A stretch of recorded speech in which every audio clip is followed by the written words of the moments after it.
And we are live.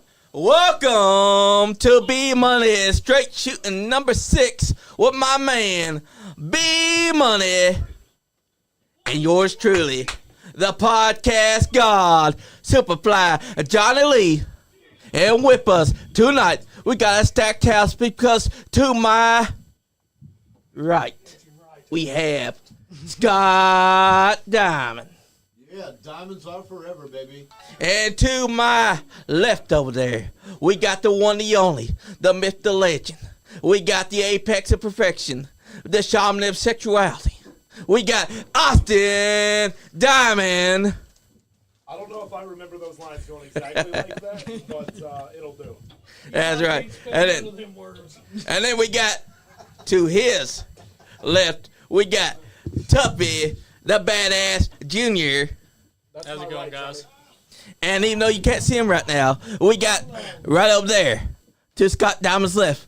We got the man, the myth, the legend who'll chop the shit out of you. We got Tuffy. Hey, Pop, I hope you know on camera you're putting over nothing. There's nothing there. Well, they may not be able to see it, but man, my main man, Tuffy, right here. There we go. All right. There we go. Hell yeah! Hell yeah! I gotta get him in here, man. Now, I'm not excuse allowed me a to little bit. Hey, you're loud too because you're on the NiceGuyAndy podcast now. That's right. And we allow anything goes on the mics. Don't let me politic you out of this mic, all right? Don't be scared to lean in and say. All you gotta do is Tuff Jr. Diddy. You either wanna use his mic or you can use his mic, whichever you want to, brother. I'm in the middle, so I'll go either way. Hell yeah. Hell yeah, brother. Yeah. We're watching You hear something that, guys? funny. It swings both ways. We're in luck tonight. No, dude. No Diddy. And we got such a packed show tonight because we got second generation, and we got What the hell is going on here, Johnny? Did he say sexy generation? I mean, second generation. Baby oil on the table? What the hell is going on here? I'm sorry, but Johnny, this is not a Diddy party. that's right. There's no Diddy. I mean, this is a second. We are watching a Diddy video right now. Yeah, Diddy video. It's It's a Diddy video. what the fuck is that guy even doing? Who the fuck? I'll be damned. We found the Amish village. Yes, we have. Yeah. But we got a second generation and legendary, two legends here in the house. Yes, Tuffy and I have been around for a long, long time, and now I'm sure I can speak for Tuffy on this when I say we're really proud to see our sons carrying in our footsteps. Hell yeah. Dumbasses, we ain't teaching nothing.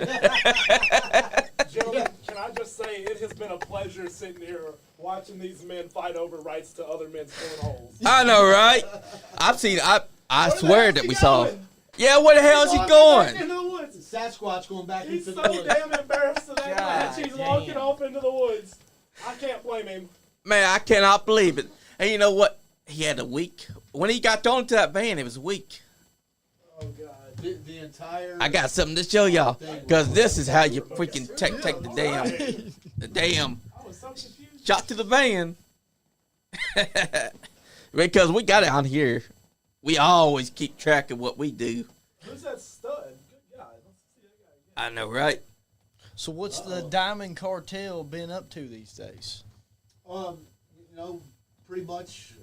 I'm semi-retired. We've been pushing Austin's career. As we spoke earlier, he just had an opportunity in August Damn, Johnny. to have his first championship match. And as the cartel was infamously known for, what we don't get, we take. So, Might be my bad, yo. Don't let it happen twice. although the match didn't go the way we wanted, you know, the guy punched Austin in the diamonds really hard, causing Austin to throw up. So we just beat his ass and then took the belt. So Austin's carrying his first championship belt. That's right, as you can see right there at the front of the table. And again, we may not have went out there and got the 1, 2, 3, but we left with the belt. So the hell with everybody. You know, again, I've been out. I just made my return to Kentucky with EWA, Elite Wrestling Alliance, in October. I was a part of the Elite Wrestling Alliance team of Berto, Ethan Heyer, Marty Clay. We went out and beat Team Sharon to give Berto the commission spot now there at Elite Wrestling Alliance. I was fortunate enough to go back out there just a couple of weeks ago and make my appearance there. fans were great. I thought after being out 8 months that they had forgotten about Scott Diamond, but standing ovation on both cards, so that was great. So you'll be seeing me there. You'll be seeing Austin there. He has to go and defend that D.P.W belt in December, so we'll be doing that.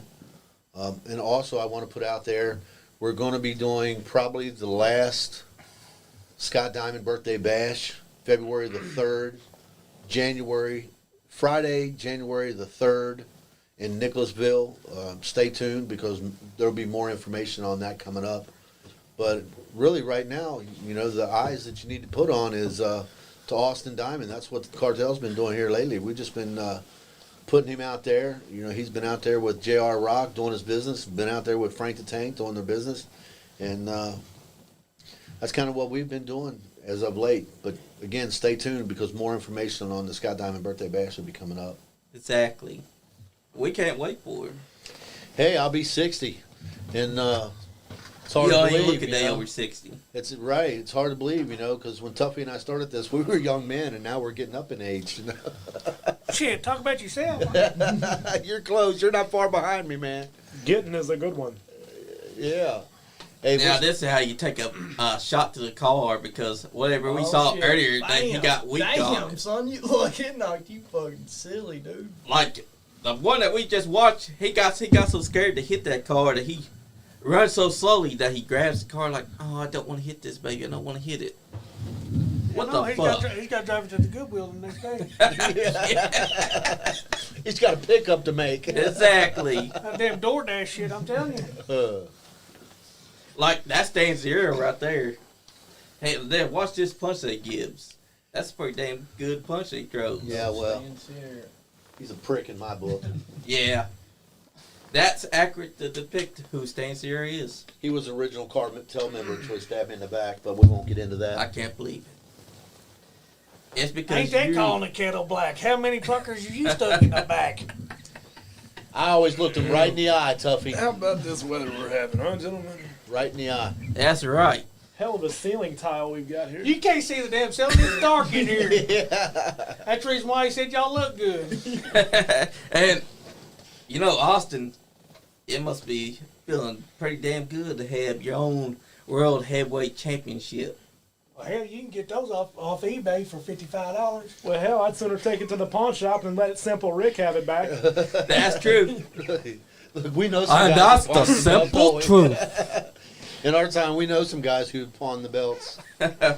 Hey, Ric Flair used to have tiles that he'd pawn. Rick was the guy that went to WWF with the NWA title and told Yep. him, hey, you want it? Send me my $25,000 retainer and you can have it. Other than that, I'm keeping it. Exactly.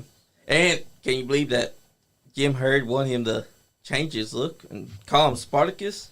Jim Herd was an idiot. Yep. Let's just put it out there. Just because he can run a Wendy's don't mean he can run a professional wrestling organization. Exactly. Because how do you take the biggest name in the sport of professional wrestling and change its name and have him dye his hair and then call himself Spartacus? It's like he looked at Ric Flair, he's like, I don't give a damn if you are famous or not. I want you to change your look and be Spartacus for me. Jim Herd, the only thing Jim Herd should have been saying is, would you like fries with that? Yep. You know, Exactly. That's You're going it. right back to the guy we were just watching. How about it? Exactly. That's exactly what he is. Because have you seen what he's been up to lately? No, I haven't. Has anybody? Exactly. No, exactly. As you- The only thing I remember is the shot heard around the world. The kendo stick that left an everlasting impression. June 5th, Salina, Tennessee. We It can turned see him the into a stick in the unicorn. background over there. The people know what's good. How you doing? The people love Austin Diamond. I don't remember them chatting his name though. How'd it feel when you landed that shot? Did you knew that was pretty much it? Look, brother, everybody in the state of Tennessee knew that was it. He was out literally, and Tuffy will tell you we've been in that position before. When you hit a guy or you throw him into something and he's knocked, you can look into his eyes, and when his eyes roll back into his head, and that's the way this guy's head it was. Heck We yeah, knew- real. We knew he was out. We knew he was done. It was the end of story. Heck yeah. Ray Owens said, He loves his talks with you. Nothing but respect for him and the business. Thank you. I appreciate that. Who was that? Ray Owens. Ray of Owens. Bucks and Mucks Good Catering. guy. Bucks and Mucks Catering. Great food. Leon Lexington said, the GOAT, Scott Diamond. Yeah, Thank nobody you. else is here, Leon. Just Scott Diamond. Yeah, no, That's right. That's how right. it is. Hey, don't leave out my friend Tuffy, too. That's right. Hell no, I'm here. I'm not allowed around a fucking microphone. We can see the arms. Tough, you can't say that. We're live. Well, hell, they said it was free range. That's right. Because unlike wrestling, we can have the wrestlers do what they want to do on the mic. I'll tell you, get Tuffy around the mic, you just don't know what the hell's going to come out. That's why I Yep. don't want to get over here. That ends up becoming the one thing that you can count on. I'm over playing with a fucking duck head. Hey, Lee Ward the Duck. So I remember a time or That two means where it's been up somebody's ass. That's what that Yeah. means. Yeah. All right. That's why it's fucking tarnished, ain't it? That's why it's starting. Well, he said, don't worry, he'll send you the bill, though. That's right. And Tuffy Jr. I expect big things from 2025. All I want to say is, just wait. Exactly. Just wait. So I hear you've been doing some training, and you're getting ready to, again, follow in your father's footsteps, which, those are big steps to Oh, fill. yeah. Really, they are. Oh, yeah. I don't want to embarrass him or anything like that, but Tuffy's had some major battles throughout his career. And, I was fortunate enough sometimes being on the opposite end of the corner from him, and the best times were in the same corner with him, because when you're in the opposite corner, it gets nasty real quick. But you got big shoes to fill, and, I can't wait. I can't wait. Exactly. All I want to say is, it's going to be a nice little road. It's going to be a hell of a ride, I know already. Do you have a debut date? Not yet. Not yet. No, first thing I'm just going to do is I'm going to put the fundamentals down first. Just the fundamental downs. No, just mental. Mental work. Get mentally prepared, get mentally ready, get physically ready, and then that's when I will announce when my debut will be. That's the way to do it. Oh, yeah. That's smart. I mean, because a lot of people don't talk about the mental aspect of it. As I'm sure your father has told you, it's probably 90% mental and 10% physical. And most people just want to talk about the physicality of it. They don't want to talk about the mental prep. But you have to prepare mentally to be able to bring your A game in there. And then the physicality, it just comes natural after the fact. Yep. But you have to have, psychology is the hardest part to learn, but it's the first part that everybody says they learn, which they don't. They don't teach that shit no more. They don't. They really don't, Tuffy. They don't teach the psychology of what we do. And that is so important. So, it's a very smart statement there, young man. And again, I know myself, I look forward to seeing your debut. And hopefully maybe one day you and Austin Diamond tag up a little bit. Oh, we'll see. We'll see. Well, we'll be watching. Will be money.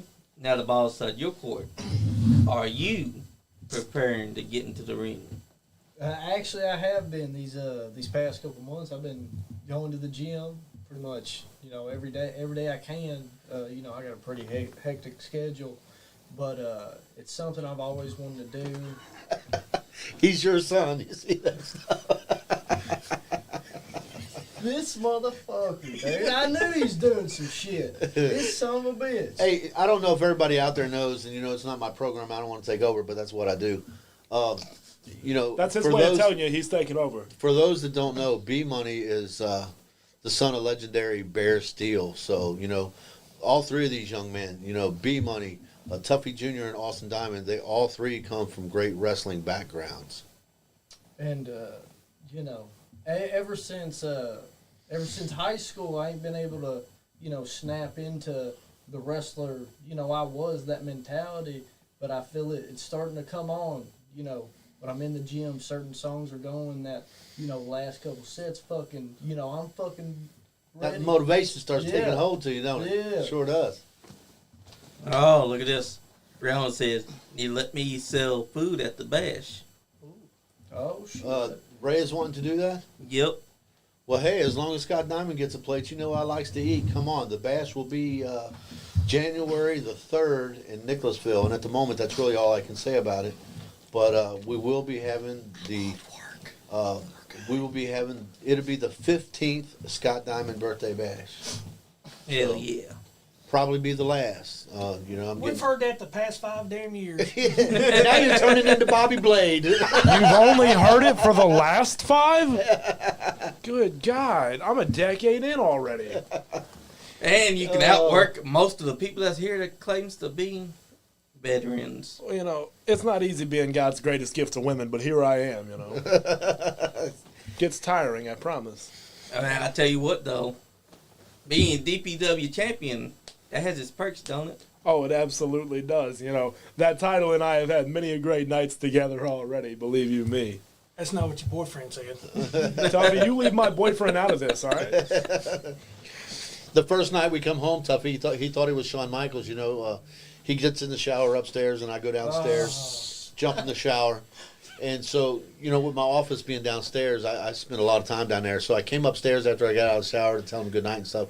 He comes out of the damn bathroom with a towel on and the belt on. I tried to tell him, you're not Shawn Michaels. And you didn't have no shampoo left. Or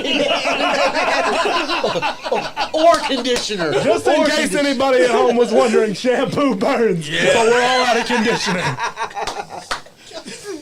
Oh, my goodness. In other news, gentlemen, I do own shares in Suave. Yeah. I mean, I've been paying attention to your journey. Ever since God. you won that title, I've only heard one person have anything bad to say about it. Oh, yeah, Johnny, you wanna clue us in? We're all gathered around here. Listen. Joe Moreau. Who? Joe Smo. Who? The Joe Smo of Smos. I'm lost. Does anybody that- else know this guy? Well, you know, envy can take many forms, is all I'm going to say. Yep. Especially when they spit on your belt. Well, he's used to spitting. Yeah. He's no stranger to that world, believe me. That's right. So was he the first person to hawk to? Oh! Snap. You know, He was ahead of the game. How you Watch doing? out, that shit's Yeah. probably trademarked now. What's up, Tommy Green? yeah, there's going to have to pay Great. money on that now. Yeah. That's right. Tommy Green's tuned in now. He said, Tommy Oh. Green in the house. Oh Lord. Damn, it's your bedtime, old man. Yeah, the only guy in wrestling that's older than Scott Diamond, Tommy Green. Yep. Jimmy Valiant still exists. Come on now. Oh, well, yeah. Well, actually, Tommy Green, and Tommy, you know, if you're listening, he can chime in on this. He can back this up. He and Boogie used to be a tag team years ago. Nice. Sure did. And Boogie don't even look older than Ramblin' Jimmy Lamb. He looks way older than Jimmy Valiant. Oh, Jimmy Lamb takes it on the chin because he's had a rough life. Yep. But his We're claim to going fame back to is, talking about Joe Monroe you now. know, his big claim to fame, you know, the Moondogs beat the shit out of him in Memphis one day, so he does have that. Yep, And he's he two-time PWI top 500. He also has this stroke when y'all beat the hell out of him. Yeah, that was a scary moment. That was, I guess, 2 years ago. Yeah. Yeah, almost on the dot. I believe that was the 17th of November. Yeah, and so the ambulance came and they tried to get him to go because he had had a mini stroke. Yep. And you know, I got to give him credit where credit is due. He couldn't talk, but he wouldn't go in the ambulance, so you know he stuck it out. Exactly. Gave him a little glass of orange juice and a cookie, and he came around. That's a true professional wrestler, though. That's true professional wrestler, yeah. Because unlike Sin Cara, who cried about having a sprained finger, Jimmy Lamb was like, "Nope, I'm continuing." Yeah, he you know, he couldn't continue, but he didn't go to the hospital either. You know, Yep. they even tried to convince his wife to make him go, and she's like, "Look, he says no, so no means no." Yep, exactly. Because when you're a professional wrestler, just because you have a stroke don't mean that you're going to a hospital. Hey, you take it on the chin, you know. Yep. Tuffy and I both have injuries in the past, and you just stick it out. It's just what we do. Exactly. You know, this isn't ballet. It is a man's world through and through. You've got a wrestling background. You gentlemen have been around for, a cup of coffee. Y'all might know what I'm talking about here. You got any coffee? Ever since I'll my have a dick cup. was a manner. No, but we How do you got alcohol. Save that for later. But, I just couldn't imagine having to continue with a sprained finger, That's Yeah. a career ender right there. Yeah, and then being outside and you got that sprained finger and the other guys wanting to continue the match and you're like, "No, referee, come over here. I can't continue. Call the match off. My finger's broken." Well, let's look in yesteryear here with myself and Tuffy. Tuffy, how many times did you go out there injured or go out there and something happened during a match and still go ahead? Every damn week. Every damn week. That's exactly right. You know, when Pondo busted the cinder block over my testicles and, I stayed in the hospital for 5 hours because I had a swell. Why'd you look down to check? That's why you look like the way you fucking do. Oh, it's Tuffy. We know your mama should have swallowed. Look, buddy, I'm no more happy about it than the next guy. Believe me. Look, man, this economy's whooping my ass tough. I wish it happened just as much as you do. Right, But I mean, the point is, guys like when Tuffy and I came in, it was not unheard of to go out there injured or get injured during the match and finish the match. And nowadays, it's fewer and far in between that you see that happening, I guess that's why we're getting out of the business and these kids are coming in. With you three sitting over there, there's only one good thing that I can tell you. My mustache. No. Oh. Learn your basics. Learn how to protect yourself. Yes. Because with these goofs nowadays, the only thing they're good for is no disrespect to the podcast and all that stuff, but that's all you've got working now. Yeah. Yep. You got kids that think they can come in because they can go on eBay and buy a pair of wrestling boots for $100. They think they're a damn professional athlete. Yep. Right. And they don't know ring psychology at all.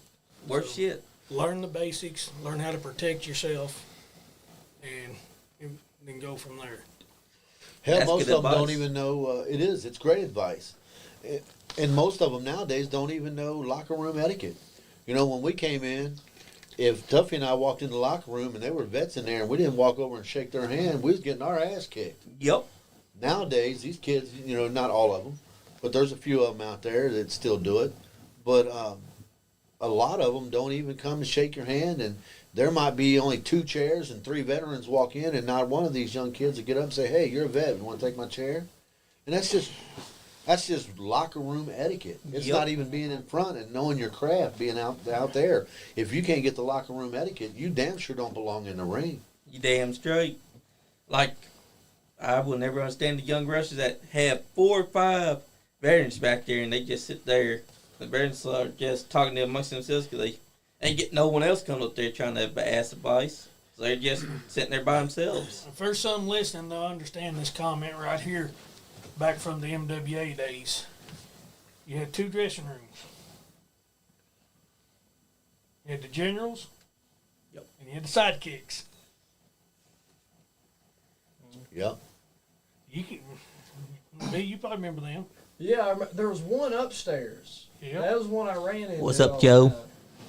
And then where was the other one at?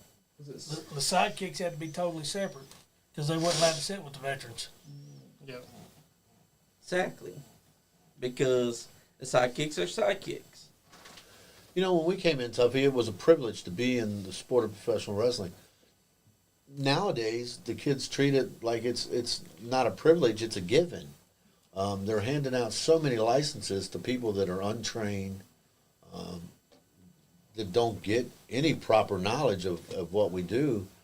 And I think that's what's really slowly killing our business. And one of my pet peeves is those that come in, they're blind, they only have 1 match, and they already call themselves professional wrestlers. No, they have to have at least wrestled longer, have at least had 100 or 200 something matches under the belt, and also, key word, learn what professionalism is to be a professional wrestler. Right on. Professionalism is a big part of it. And a lot of times these youngsters nowadays come in and they'll say, "Oh, I've been in 2 years, I've been in 3 years." When Tuffy and I came in, and I think he'll back me up on this, they didn't care how long you'd been in, how many matches you had. If you hadn't had 500 matches, shut the hell up, sit the fuck down. Exactly. I don't care if you've been in 10, 20 years. If you hadn't had 500 matches, we don't want to hear from you. And now they think because they may have a year, 2 years in, they're out here calling the shots. To all you young guys and girls out there, you are subcontractors. I promoted and booked for a long time. And if a promoter or a booker brings you in and asks you to do something, I don't care what you're doing over at Joe Schmo's place. If you come in and a promoter or a booker asks you to do something different than you're doing at Joe Schmo's place, then that's what you do, or you don't take his money. Exactly. You are a subcontractor. You come in and contract a booking from a company, and then they tell you what they need from you. If you can't do what they need, then you don't need to accept their money. You need to get in your car and go on back over to Joe Schmo's place to where they allow you to get away with that shit. Exactly. That's why I never got paid when I come to you. Because you never told me what to fucking do. I just don't want to. You was just going around beating up everybody. I mean, maybe they need to get beat up. The occasional crossbody off the top rope, nothing too crazy. Woo! And see, that's what Austin Diamond gets too. I mean, look at him; he's already a champion. He took your advice. He's been learning more than all these young cats that think they have more experience than him. Well, it's like Tuffy Jr. and Bmoney here. Austin was born into this business. He watched Tuffy, he watched me, he watched Bear, he watched Al, he watched all these guys. Donnie Green, Tommy Green. He got to watch all these guys as Tuffy Jr. and Bmoney had got to do. They were fortunate. They had a step that most people didn't have. They had a little insight onto what was going on in the professional wrestling world, because their fathers done that, and so they had that that inside knowledge that most everybody don't really get.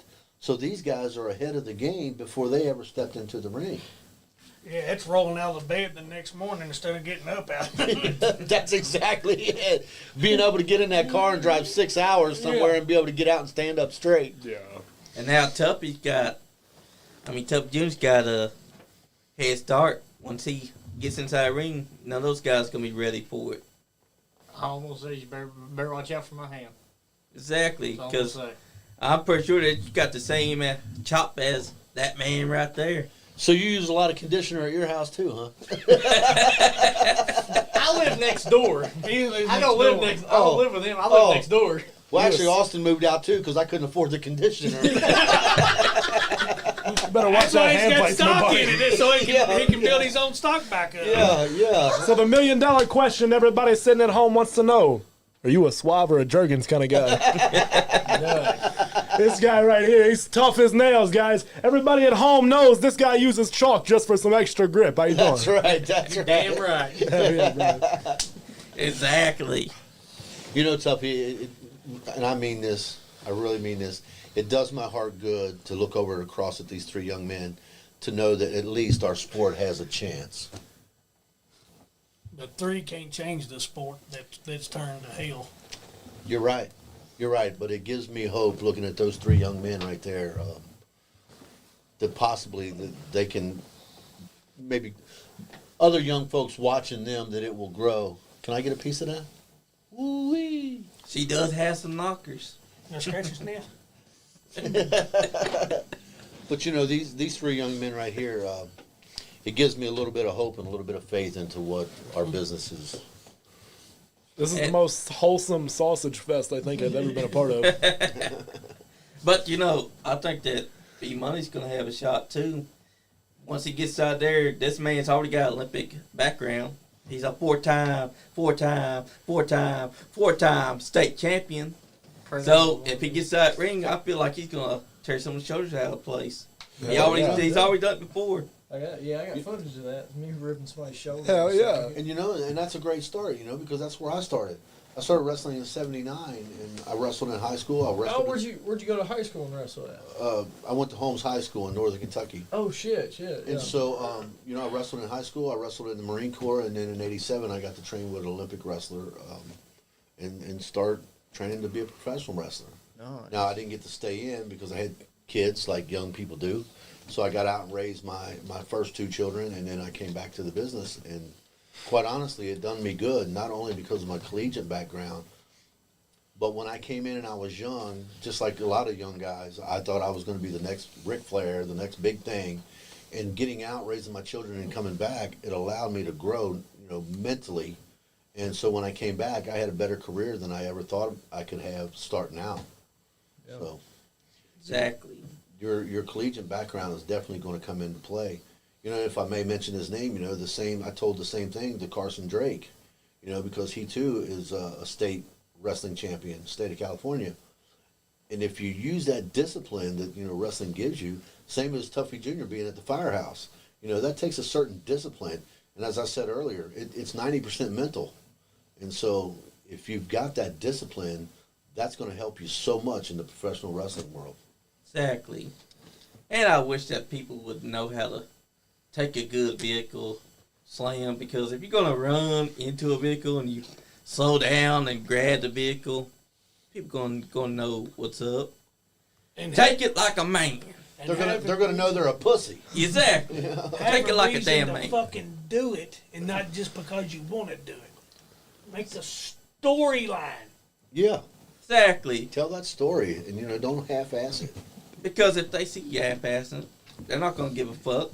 They're going to turn the channel. They're not going to be wanting to watch you. They're not going to be coming out there to see you wrestle. They're going to be like, I've seen all I want to see about this show. I'm not coming back. Yeah. There are so many great sound bites that can come from this already. Johnny, I'd beg you, go through here and just get some clips, upload them with no context. Because Yes, this is we're going amazing. to. I'm having a blast over here. Well, good. I got a good one for you. Where's the pisser at in this joint? Well, you go outside Anywhere that you door, want it to be, Tuff. You go all the way down the hallway, and to the left, there's the pisser. You mean you don't have your diaper on? No, I don't. Oh, hell. Come on now, buddy. Now I'm hard. Wait a minute. Oh my goodness. Pause. Unrelated. Johnny, you got any I'll Jergens? admit it, guys. I got a half chub growing, and I'm getting some honey packets. All right. Yeah, he likes those honey packs. Luckily, I'm in camo, so nobody's going to see it at home. Oh Lord. Got And he does wear camo when he's out there inside that ring.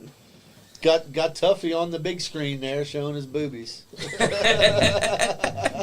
But the get up that Austin wears is tribute to Jay Briscoe, one of the best promo guys I've ever watched, because you feel like it. You feel like he's speaking from the heart, like that's who he is. I feel like that whenever I watch yours too. I feel like you're literally what you're saying.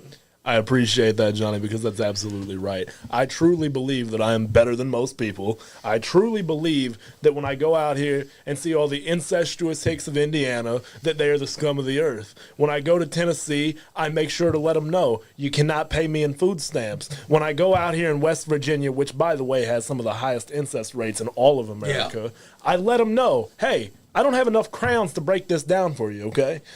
I truly believe that Austin Diamond is the reflection of perfection, the apex of excellence, the guru of greatness, and the shaman of superiority. That's right. Because I am just that damn good. I'm the best damn thing since sliced bread, and that's just what it is. You don't have to like it, you don't have to love it, but you damn sure will respect it, and that's about all there is to say about it.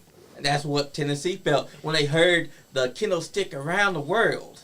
Hell yeah. That was the I wasn't greatest going moment. to drink tonight, but that got me fucking fired up. Get you fired right up, don't it? Golly, hell yeah. Hell yeah. Shots around, baby. Shots all Exactly. around. Hey, brother, Diamond's always got cash on him. We can go do shots right now and come back.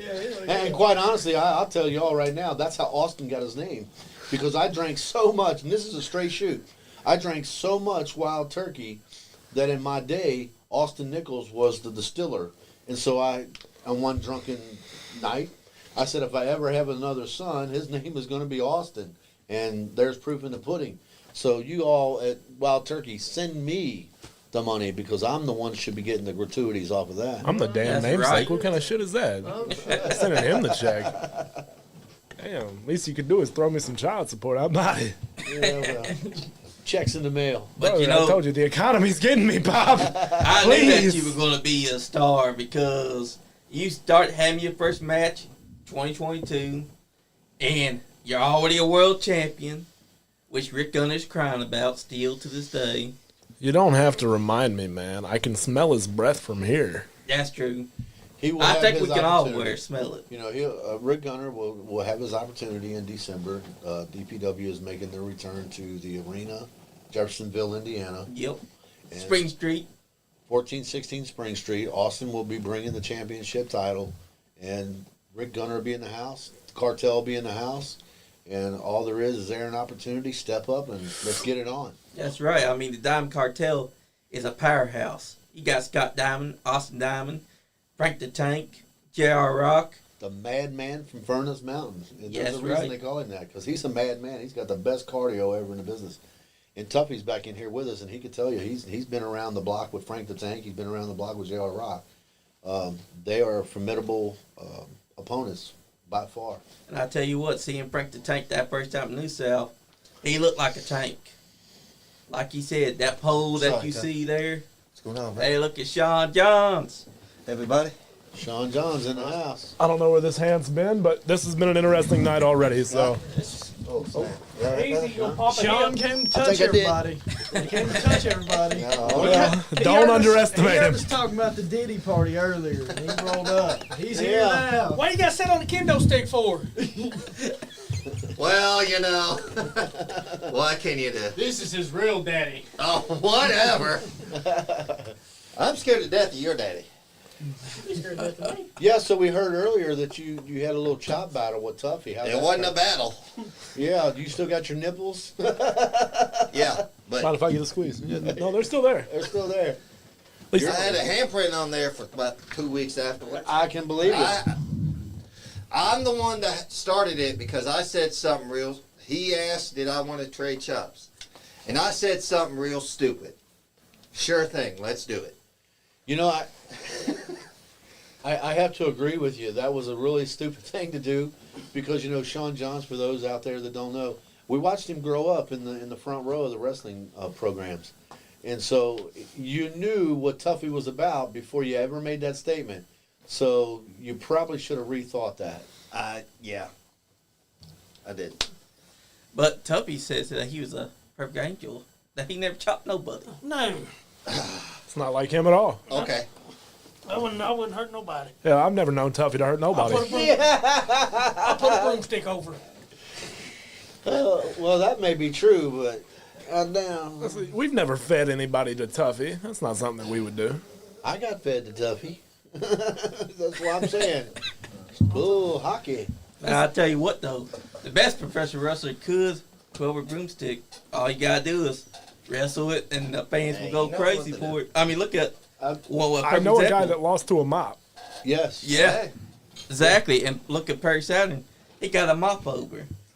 I lost to a mop, I think in 2013, and TJ Lightning jumped down and made the 3 count, held the mop up, and for 9 months they were calling me a housewife and laughing at me because I got beat by a mop. 9 months. Well, there's some that still to this day Will say do that. But if and that's what I was saying earlier, you know, Tuffy and I were over and we didn't have to pay nobody to put us over. It's your hard work that you put in. And if you can get over with a mop, you're doing something. I Exactly. mean, so that to me, that spoke volumes because the fans loved it. And really, wrestling events, that's what it's about. The fans' involvement and the fans loving it. Because if they're not involved and they don't love it, then what are you doing? DJ Easy, Eric Montgomery said, "Sup, my good brothers." Easy E, the one Easy time E, what's up, personal. He at one time was the personal DJ for the cartel. Wherever we would go, Easy E would go to and do all of our music and stuff. Hell Good guy. yeah. If you need a DJ, get a hold of Easy E, Eric Montgomery. Hey, Bobby Green said Uncle Tommy wants to call. What's the number? Oh God. Oh hell yeah. Tommy Green. Hold up, Tommy Green. Let me get it hooked up. I'll put the number inside the chat. Eric Montgomery has chimed in once more with "All hail the Diamond Cartel. Yes, Diamonds yeah, are baby. forever." That's right. Bang, baby. There's the still shot, baby. That's right. Diamonds are forever. Ain't nobody shining brighter than a diamond. That's right, the hardest element known to woman.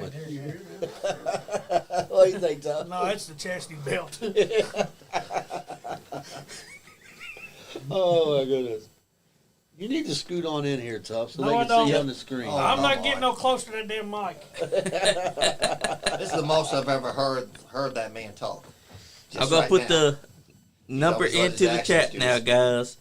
Send it to Tommy Green. I want him to get in on his mic because you never know That what man. the hell's going to come out of Talk. that pie hole. Is. I'm Just gonna right put now. the Oh no. number always got his into the access chat to now, his- guys. Right. What'd you do, Johnny? I've got Donnie Bluetooth said, to it "What's now. up, you old fuckers?" What's up, What do you Johnny say, Green? Donnie? You old decrepit fucker. Yeah, Donnie's another old decrepit fucker like us. Archaic, some might say. Yep. Antiquated. Now I got to say though, Donnie's been taking more vacations than Tuffy and I have this year, so I don't know. That's true. He has been doing a lot of vacationing. Hey, we had them in here for Spooktacular. You remember that? Yeah, yeah. We actually did some spellcraft. Was it Donnie and Bear came in? Nope, it was Donnie and his wife Jessica. Donnie and Jessica came in. Yep, they said Jessica sit right there, Donnie sit right there. Jessica and us, we actually created some spellcraft jars, protecting our house, helping his mental state. Help me money mental state. I need it sometimes. You Oh, know, Johnny goodness. always with the blow and the midget hookers, dude. Hey, come on now. Hey. You know you like that. You like them little bubble heads? Sometimes you just gotta know when to stop, man. Bridget the Midget, baby. I can't stop, man. The Donkey Show. Hey, Tijuana. this is a true story. I was at a show in Indiana one time, I knew we were taking this to Ginger. and well, we can't mention no names, but there was a midget being passed around in the locker Little room. person. And when they came to me, I was like, yeah, nah, she's coming up a little too short for me. That's little person. You can't say midget no more. It's Oh, politically oh. incorrect.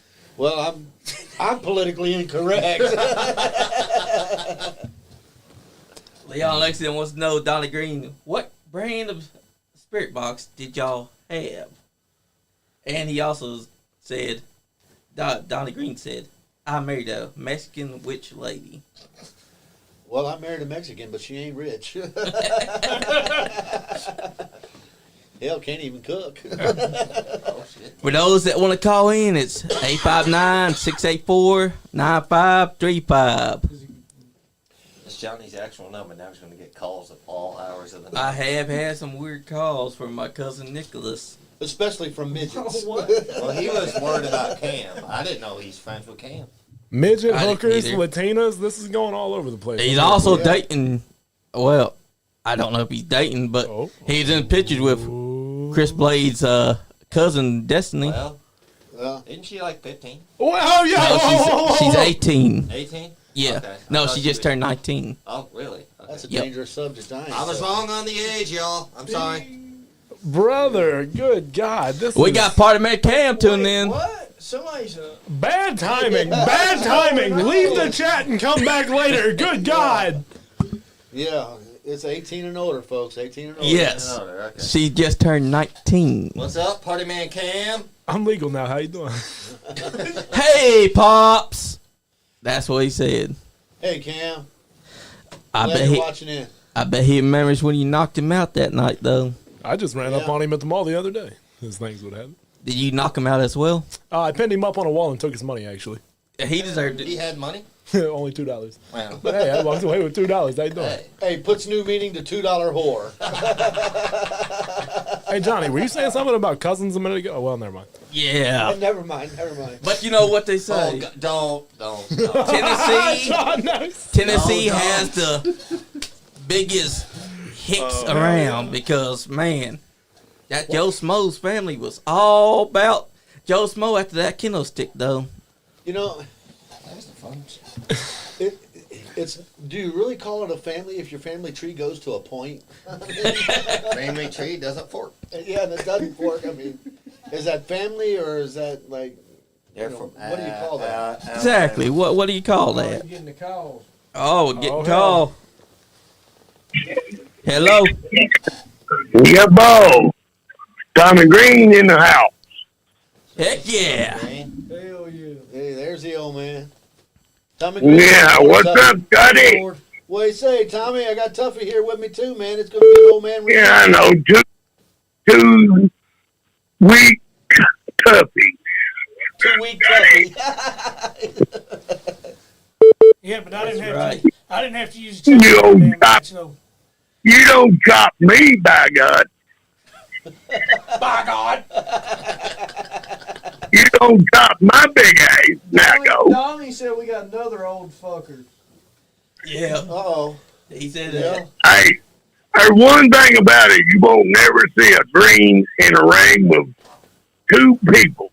That's the butcher and a damn snake. Huh? No snake. No snake. And no choppers. Hey, Tommy, we were talking earlier, and I was telling the kids, you know, these 3 young men that are getting into the business. At one time, Am I correct? Didn't you used to tag with Boogie?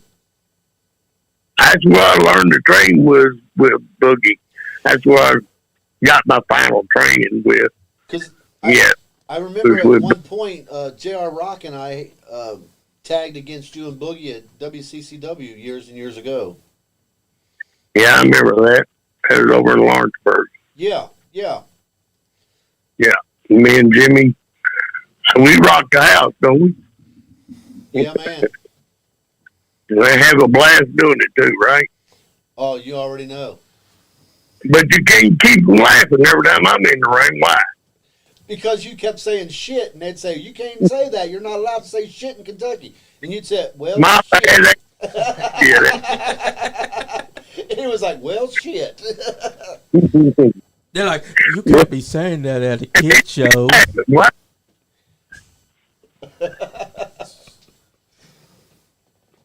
Bmoney, we can't be playing footsie live on air. All right, you just save that for later, there, champ. Hey, as long as you keep your socks on, it's not considered queer. Can we say that on air? He Yeah. just did. He just Can't argue with that It's one. All better right. than saying faggot. That's Oh my God. See, that's why you can't give Tuffy a mic. You don't know what the hell's going to come out of That's that file. true. No, you don't give him a mic. Never give Tuffy a mic. He always stutters. But he always backed it up with his chops. There's actions. No, he ain't dropping my big ass. He said you ain't chopping his big ass. Oh, hell no, we ain't got enough ventilation in the damn building to get up fucking rust off his old ass. You better get your ass back on. You better get on back where you back in them heels. We can't even get him to come on camera, Tommy. Now I see why, Scotty. What'd he say? He says, I see why. He said, I see why, Scotty. Oh, my goodness. I'll tell you, we need to do that one night. We need to get all the old guys up here. Yes. Scotty, that ain't a big enough room. You know what I'm saying? Oh, I can tell you, that's the truth. The room is not big enough. We'll have to knock this petition out right here and make the room bigger. That's what we've been saying. Right? Need to knock down that wall right there and make this room bigger. Yeah. So we can fit a whole cast of people. Hell yeah. Because I We'll tell you, bring the old school back, right, Scotty? you already know, Tommy, and I'll tell you what, you'll hear stories unlike stories you've ever heard before. Exactly. I got some stories. I've told a few on there. Hey, we've been enjoying the NWA guys coming on here. They've been telling a lot of great stories.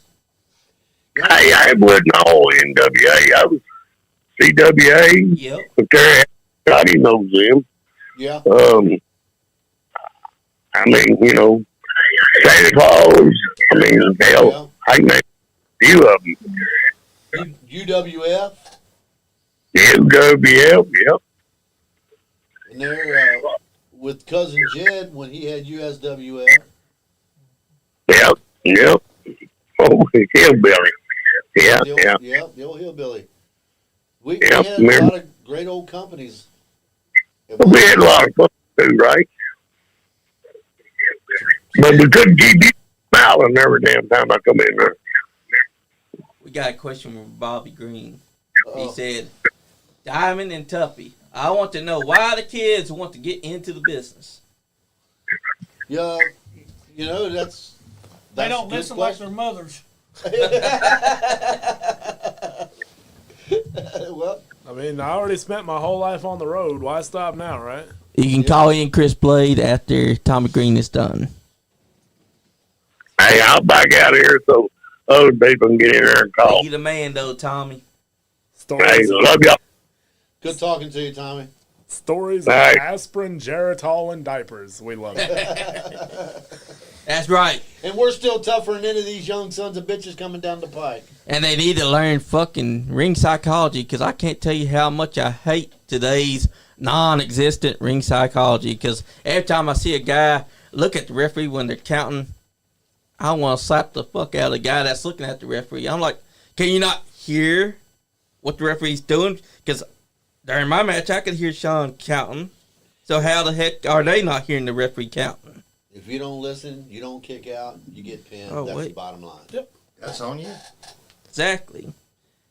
It looks like Leon Lexington's trying to call in. Hold up, that's another one right there that's a listener too. Let me call him. You want to answer that question? I'll let you go.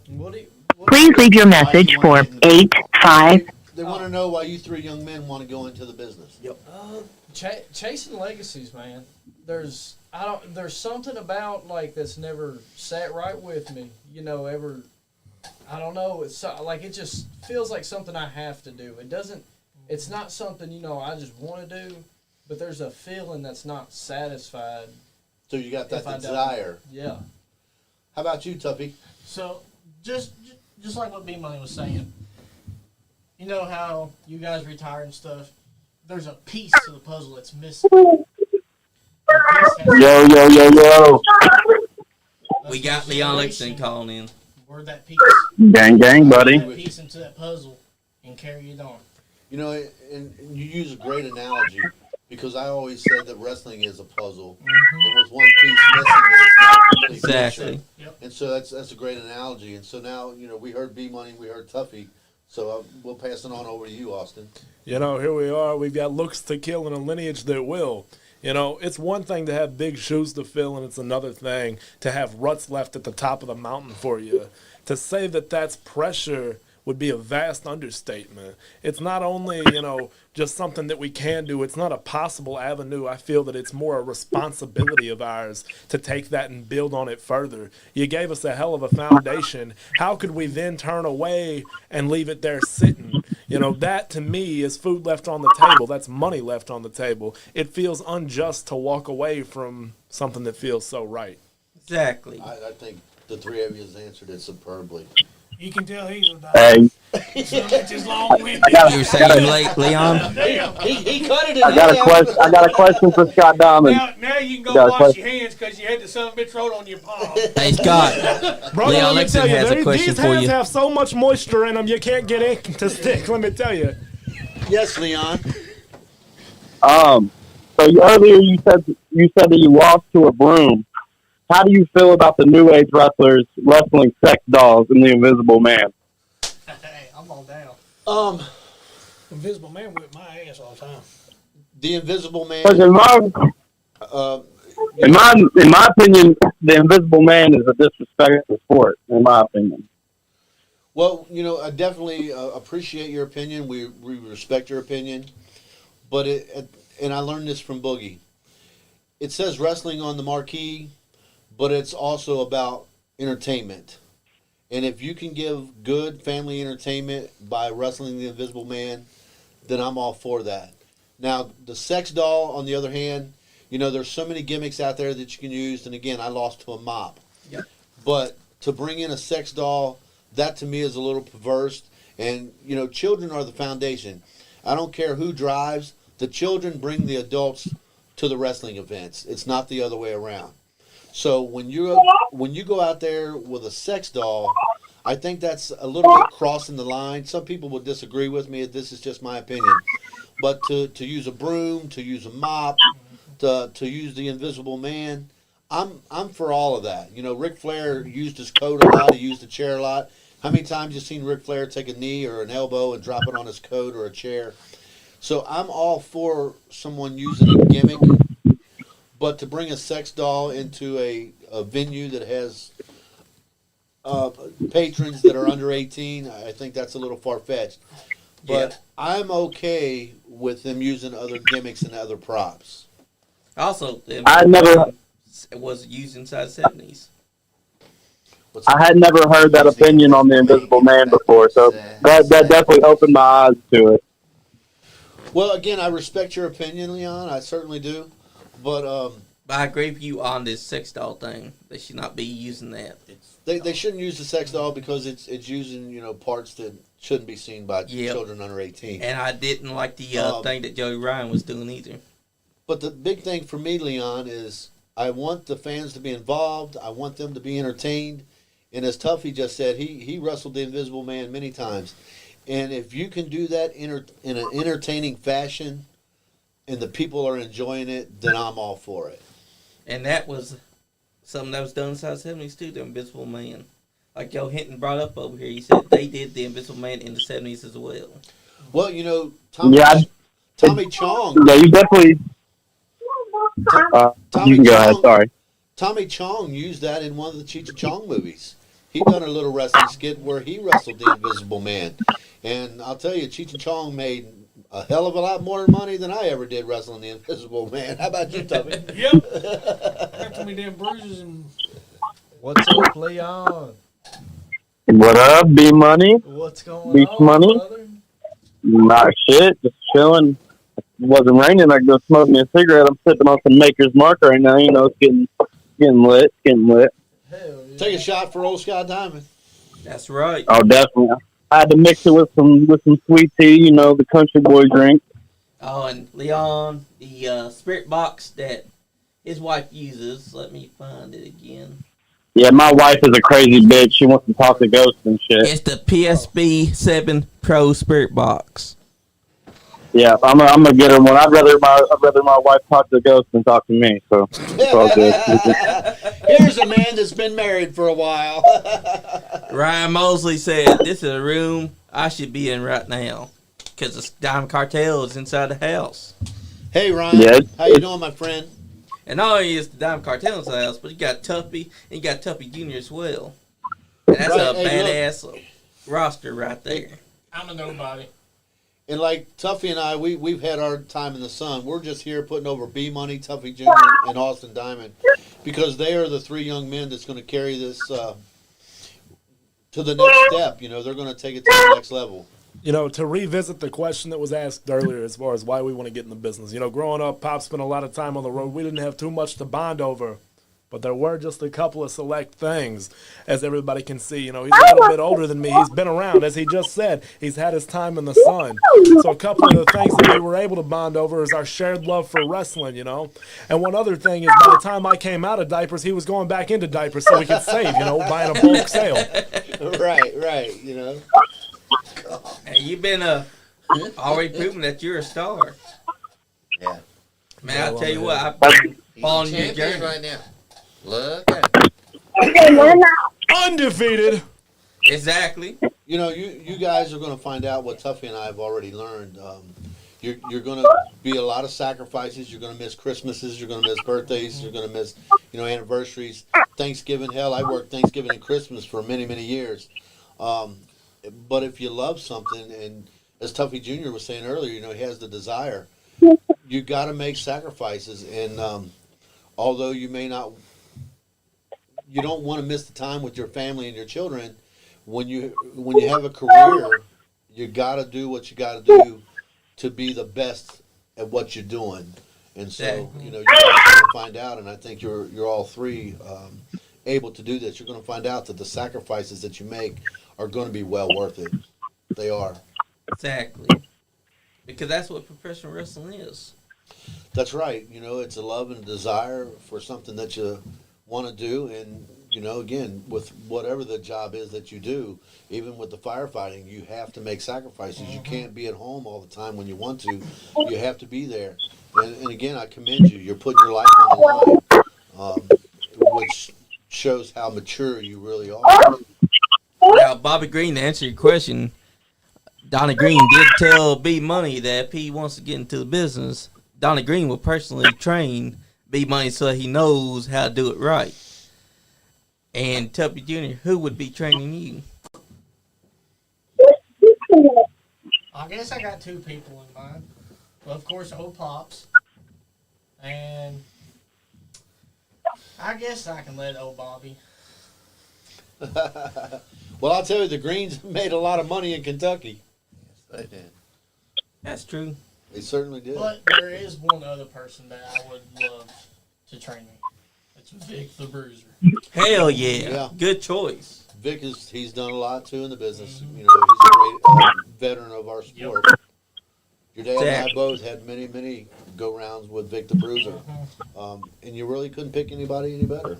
And have him inside the studio just a year ago. He was the most politest person that I ever seen, because he came in and he's like, is he quiet? But then as soon as we started, he, just like that, It was Vic. the flicker light went off came and he on. start talking more, and turns out that he loves comic books just as much as any of us. Look, he is soft spoken when he needs to be. Yep. But let me tell you, when he gets into the trenches, he's the guy you want on your side. Yep. And he fought that man right there. We actually watched his match a couple weeks back when Dizzle was sitting right here and I'm sitting right here. We turn on TV and there he is, Tuffy versus Vic the Bruiser. I think was we one had of you and many. Vic in Frankfurt at one time, didn't we? Was going to, then COVID hit and they got Yeah. Yeah. That would have been. Hey, Johnny. I'm about to get off here. All right, brother. But, Hey, Leon. I just hang wanna loose, add- brother. yeah, I just want to add, when y'all was talking about the bond of pro wrestling, that's like, to me, the most beautiful thing about it. It doesn't matter if you're rich, poor, old, young, doesn't matter. If you can bond over something like pro wrestling, it's a beautiful thing. Yes, Sure sir. is. You're so right, Leon. You're so right. And Before you it get off here, it Leon, speaks like, volumes. It speaks volumes because you don't a person that doesn't even speak the language could watch wrestling and understand what's going on just by if your body movements are good, if your facials are good, it doesn't matter. Like, it transcends words and everything. It's just about the storytelling. That's one thing I think the art of the game has been lost, is just the storytelling of it all. Like, I got into wrestling because it was like I'd watch the novellas and the soap operas with my mom, and then my dad put me on to wrestling, and I was like, it's the same fucking thing, just amped up to 1,000. Right. And that's where I hope in the next 10 to 20 years that wrestling goes back to, is more story based. The in ring is always great, but when you can captivate an audience off the story, it's better than any movie, any video game, any book. It's like watching a live action play. It's one of the most beautiful things, in my opinion. Sure is. I agree with you wholeheartedly. Hit the nail on the head. But I'm gonna get off here. Y'all have a great time. You too, All right, brother. Leon, hang loose. all right, Yep. Leon. That was Leon Lexington there, buddy. And he's right. There's no other medium like professional wrestling. There's not. Like, it brings people together, even people that may not have been talking to each other, but as soon as they see wrestling, they're opening up to each other. Who's next on the chopping block? Come on. That's right.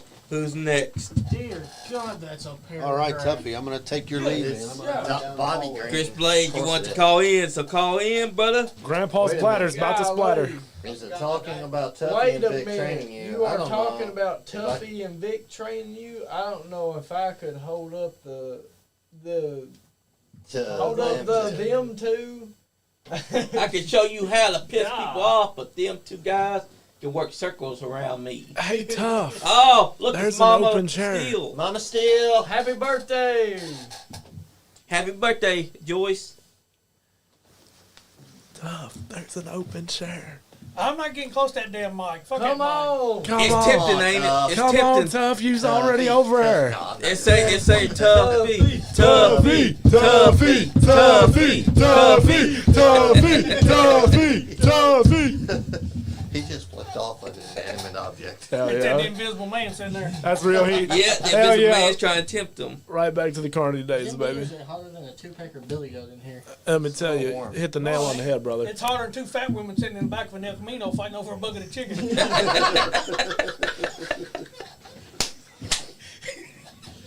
Exactly. Hey, Tough, when you were training, didn't you use the Invisible Man, like one person having a match with an invisible, like no fans, but just It's like earlier in the podcast earlier, you know, the best advice I could give them, these three gentlemen across from me, is to learn the basics.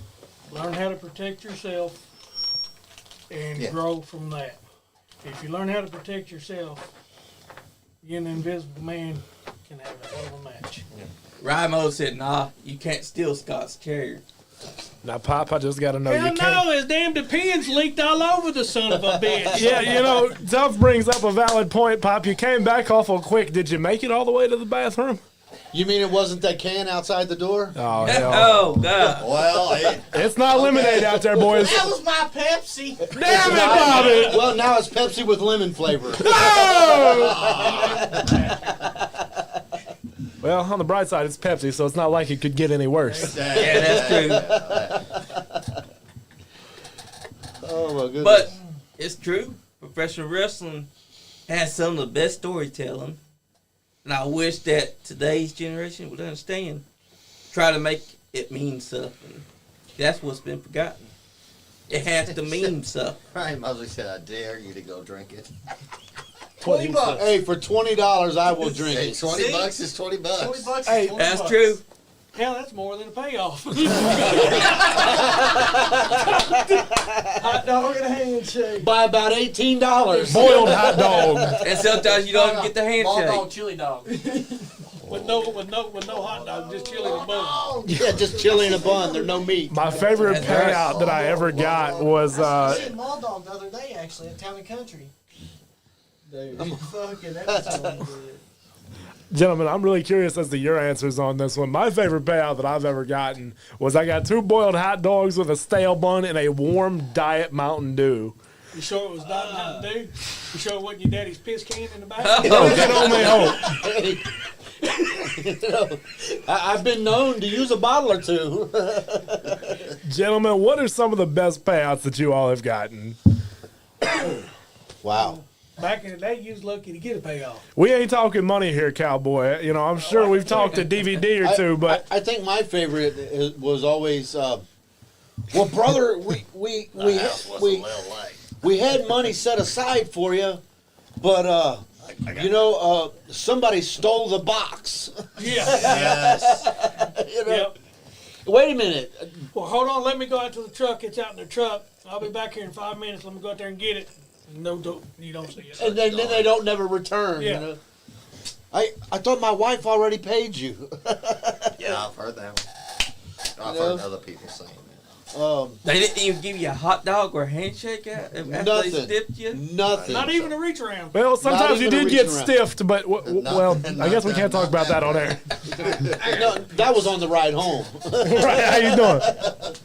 When I seen the midget on the side of the road. Yep. Hey, you gotta do what you gotta do. All right. Well, it's now the part where we start letting Tuff and Old Man here talk about little blue pills and whatnot, or Blue Chew. Blue pill. Look, I'm telling you, we're not there yet.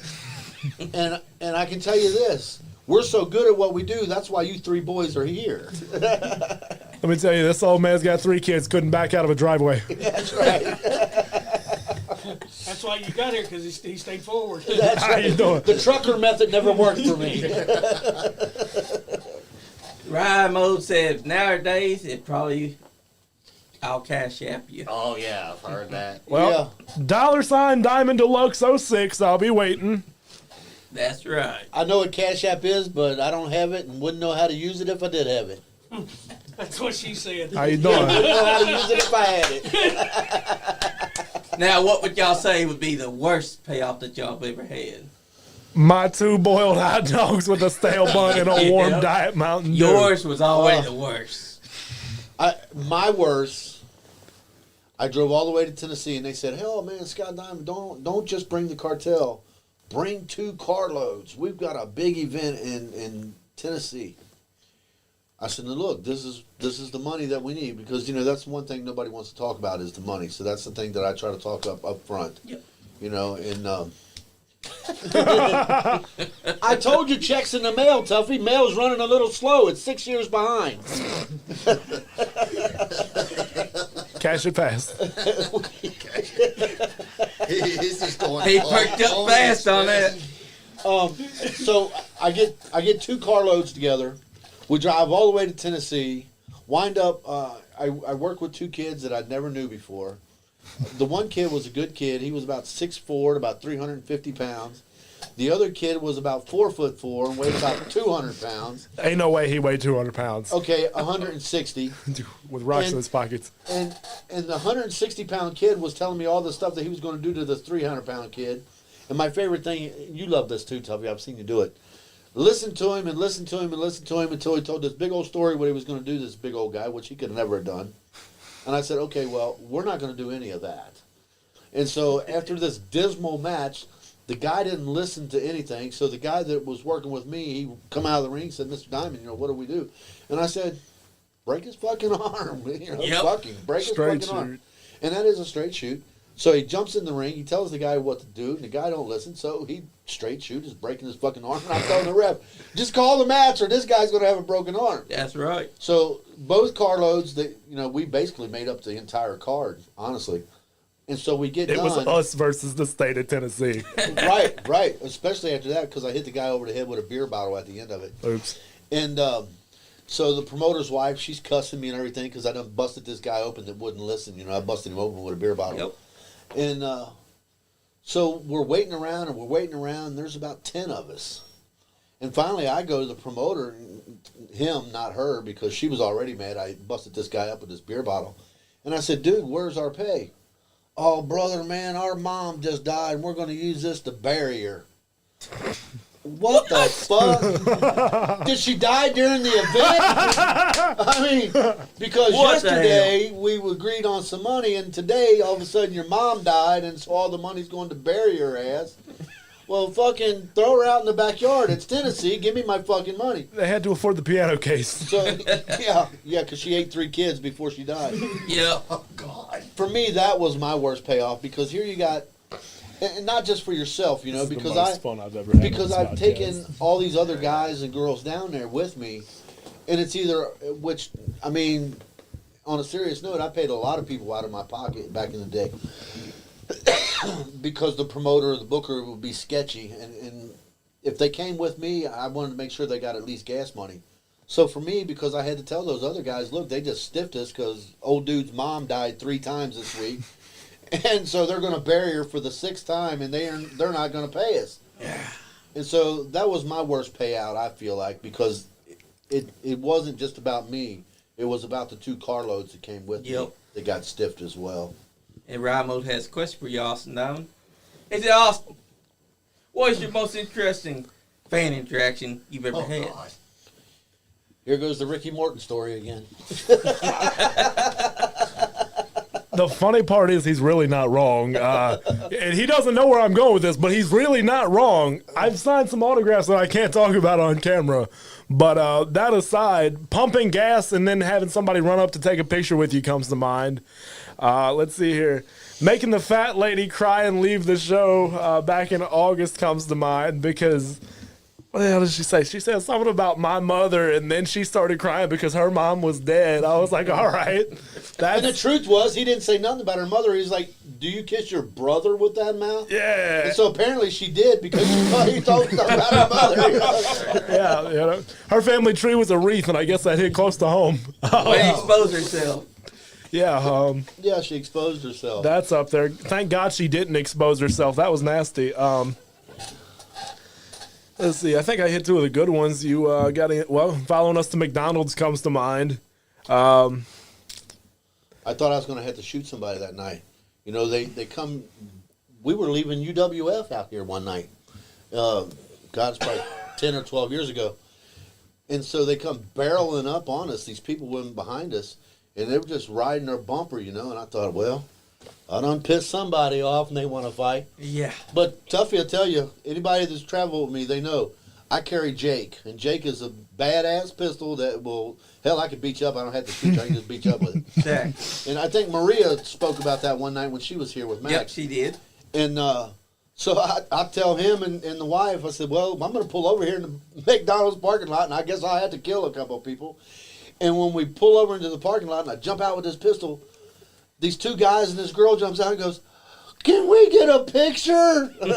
Well, you almost got one in the paper. Yeah, right. Hell yeah. Pop, if I could steal another one of yours, 9 guys and a buck knife comes to mind. Hey, buck knife my ass. That son of a bitch was like Jim Bowie style. Down there in Harlan, you know how them crazy bastards are. And so the security comes, and of course, down there in Harlan, they had that cage in the back. And so I always parked the Lincoln back in the cage so they wouldn't bottle my windows and shit. And security comes over and says, that guy that you told his old lady that she was on some Perk 30s, him and about 8 of his buddies are at the front door, and they got a Bowie knife about, 14, 15 inches long. Yep. And so I pulled my blazer back, and I got that 44 Magnum on my hip. And I said, you go out there and tell them dumbass hillbillies, don't bring a knife to a gunfight. Scared the security so bad, he went and hit his damn self. You can't even rely on a security guard that's going to hide. Oh, my God. Look, the girl was tougher than all 9 of the guys that were out there. Of course, though, she was on perk 30s. Well, naturally. That's true. Perk 30s make you strong. Look, Larry D and I was down there in Harley one night. He told there was a mom and a daughter there. And he told them that, and both them bitches came over the rail on Larry D. I'd lay down with a man before I'd lay down with you, honey. Was you out there in Georgetown that night at UWF when he told that Mexican girl that? Larry, the girl was giving him hell. You know, she had about 9 kids with her anyway. And so she's giving him hell, and Larry looked at her and said, I'd lay down with a man before I'd lay down with you. And you know, they had the tables around the thing. This bitch jumped on the table and leaped out after him. Pork chop caught her in midair. Oh, pork chop. He's in, you know, keep him in your thoughts. He's in bad shape in Louisville right now. He's in a coma. Prayers for him. But Let's see, can we talk about underwear? Can we tell that story? oh God, Bobby Blade probably already told that story, didn't he? Oh, he has. One guy wanted. I remember that. Oh, he didn't What just was want to. Bobby's on. He didn't No, just want no. to. He actually gave Bobby $5. Bobby went into the locker room, dropped trowel, pulled his fucking bloomers off, went back out there, and the guy literally gave him $5 for his underwear. Yes, A Bobby guy. told that story. A Bobby guy. Told, yeah, Bobby told that story. Hey, at least he made $5 from it. Well, that's because the underwear came with instructions, yellow in the front, brown in the back. Bobby Blade is a historic OnlyFans model. It's true. Yeah. Bobby Blade. He was the original OnlyFans. He was model. Belle Delphine before it was cool. Yeah, right. Good old Bobby Blade. Wow. Oh, Tuffy's probably got a Bobby Blade story, I'm sure, too. Hey, do you, brother? I'm over in the corner. I'm about ready to fall asleep. Well, Junior, you better get him home. It's after his bedtime. I'm the one that drove his ass here. Hell yeah. Rimo said he needs to hear some WCCW stories. Oh, God. Oh, God. Where do you start there? I only worked down there a couple of times. When I Was was that- down there, I worked with Cody. Was that Santa Claus? Yeah. Cody Matthews. Well, he He's was the one always we were been- talking about, teasing about. They won the tag team straps, him and Skyfire, and then was hard up for some beer money and went and pawned the son of the bitches. I heard that story. That's a true story. Yeah, no, Santa had to go. He found out where the pawn shop was, and Santa went back and got him out of the pawn. Hell yeah. They pawned him for beer money. Sure did. I mean, makes sense to me. Now it makes sense why. Cause imagine you guys' head put through that windshield. Yeah, JR and I, we waited on him one day, and he crossed us. And so we knew he went to the gym every day at noon. Probably don't anymore, but so we waited outside of his house. That explains You know, that's why you should never let people know. See, like, I've known Tuffy for years, but I don't know where he lives, and he ain't going to tell me. We waited outside Cody Matthews' house, and when he came out to go to the gym that day, we just jumped his ass. I throwed him up on the hood of his own Jeep, and JR's like, you know, JR Rock. Yeah. Well, that's a prime. Yeah, let's do this. He jumped up on the damn Jeep. DDT's him through the fucking windshield, and I said, JR, we better get the fuck out of here before the police get here. Hell of a day. It that went from a was. regular beat down to you gotta get out of there before the cops come. Well, the good thing it was Cody's Jeep. Yeah. That's a straight shoot, too. He had it coming though. Yeah, JR, he's On like, Cody, he didn't have insurance neither. So he oh, you know he Hell did. yeah. He probably didn't. About That's $200 worth of scrap metal sitting right there. Huh? That's right. Yeah. Cut your R.I.P. losses. Santa. God, we had a lot of, you know, at Wildcat Championship Wrestling, that's where the first Scott Diamond Bash was, January 26th of 2013. Nice. And again, it was Black Rain's conception. He's the one who Hey, came up with the Taylor. idea. But we had some bad times there. I started a riot there. As one does. Hey. Yeah, you were probably there, Sean. I think I was. There was a pedophile. There was actually 2 pedophiles in the second Can't row. say that in wrestling. And there's one thing that I despise is people that fuck with children and fuck with old people. Same. And I'm here to tell you, if I see you in the parking lot, you're going to have a bad fucking day. Exactly. And so that's what I told these 2 fags, or pardon me, these 2 pedophiles. God damn it. See, Tuffy, what you've done to me? Don't blame it on me. Dang it, I'm walking Tuffy. out. You said pedophile. You Come said on, queer. Dylan, You go said ahead. gay. Time You to go to said lunch. midgets. He just ruined my chances of getting signed. Fuck.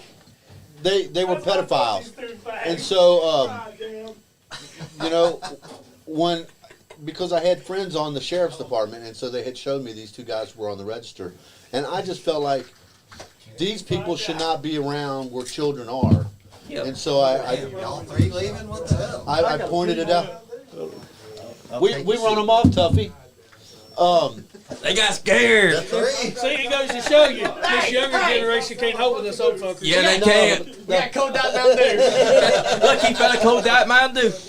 But when I called them out, Bmoney's got his boiled eggs in his pants. when we called them out, the powers that be there didn't like that, and so I hate that. they got deterred, and they tried to tell me that I shouldn't be calling them out, and that they had been to jail and they'd paid their debt to society. No, they Bullshit. Which I totally disagree, because you don't pay your debt for something like that, because those children that you hurt, they'll carry that scar the rest of their life. Not the rest of your life, but the rest of their life. Yep. So I called them out, and a riot broke out, and 2 Lawrenceburg cops chased me out of WCCW. And when I got across the bridge into Versailles, there was 2 of them waiting, 2 Versailles cops waiting on me in my driveway. Now seems like a good time to plug some merch after that. Levi Motionless has some shirts that everybody should go check out that say, "Stab your local pedophile." And I just wanted to go ahead and let everybody know, go pay him some money, get yourself a nice shirt. That's right. I agree with you on that. Hey, we actually got a hat inside there that says "Kill your local pedophile." Kill him. Yeah, because Hell yeah. there's some days, there's just some things that are not acceptable. And, No. these venues that we do, they're for adults, but they're for children as well. Yep. And I'm saying anybody under 18, they shouldn't be exposed to that. No. Nobody should be exposed to that. And so, for when folks like that come around to these events, I think it's every wrestler's job, every promoter's job, every booker's job to out them and keep them from our venues, because that's money we don't need. Exactly. And like Joe Hinton said, you're his hero, Scott. Thank you, Joe. I appreciate that, man. People like that don't belong anywhere near the Sammy wrestling Cortez, my unofficially adopted daughter. What's up, kiddo? Andy's going to be pissed, guys. We haven't said anything wrong on here, but the media's not going to like this one. We just tanked the I've got a podcast. question. Hey, that's okay. We're supposed to be here talking about wrestling and stuff like that. What office are you running for? You just want to give one hell of a speech. Aren't you a president yet?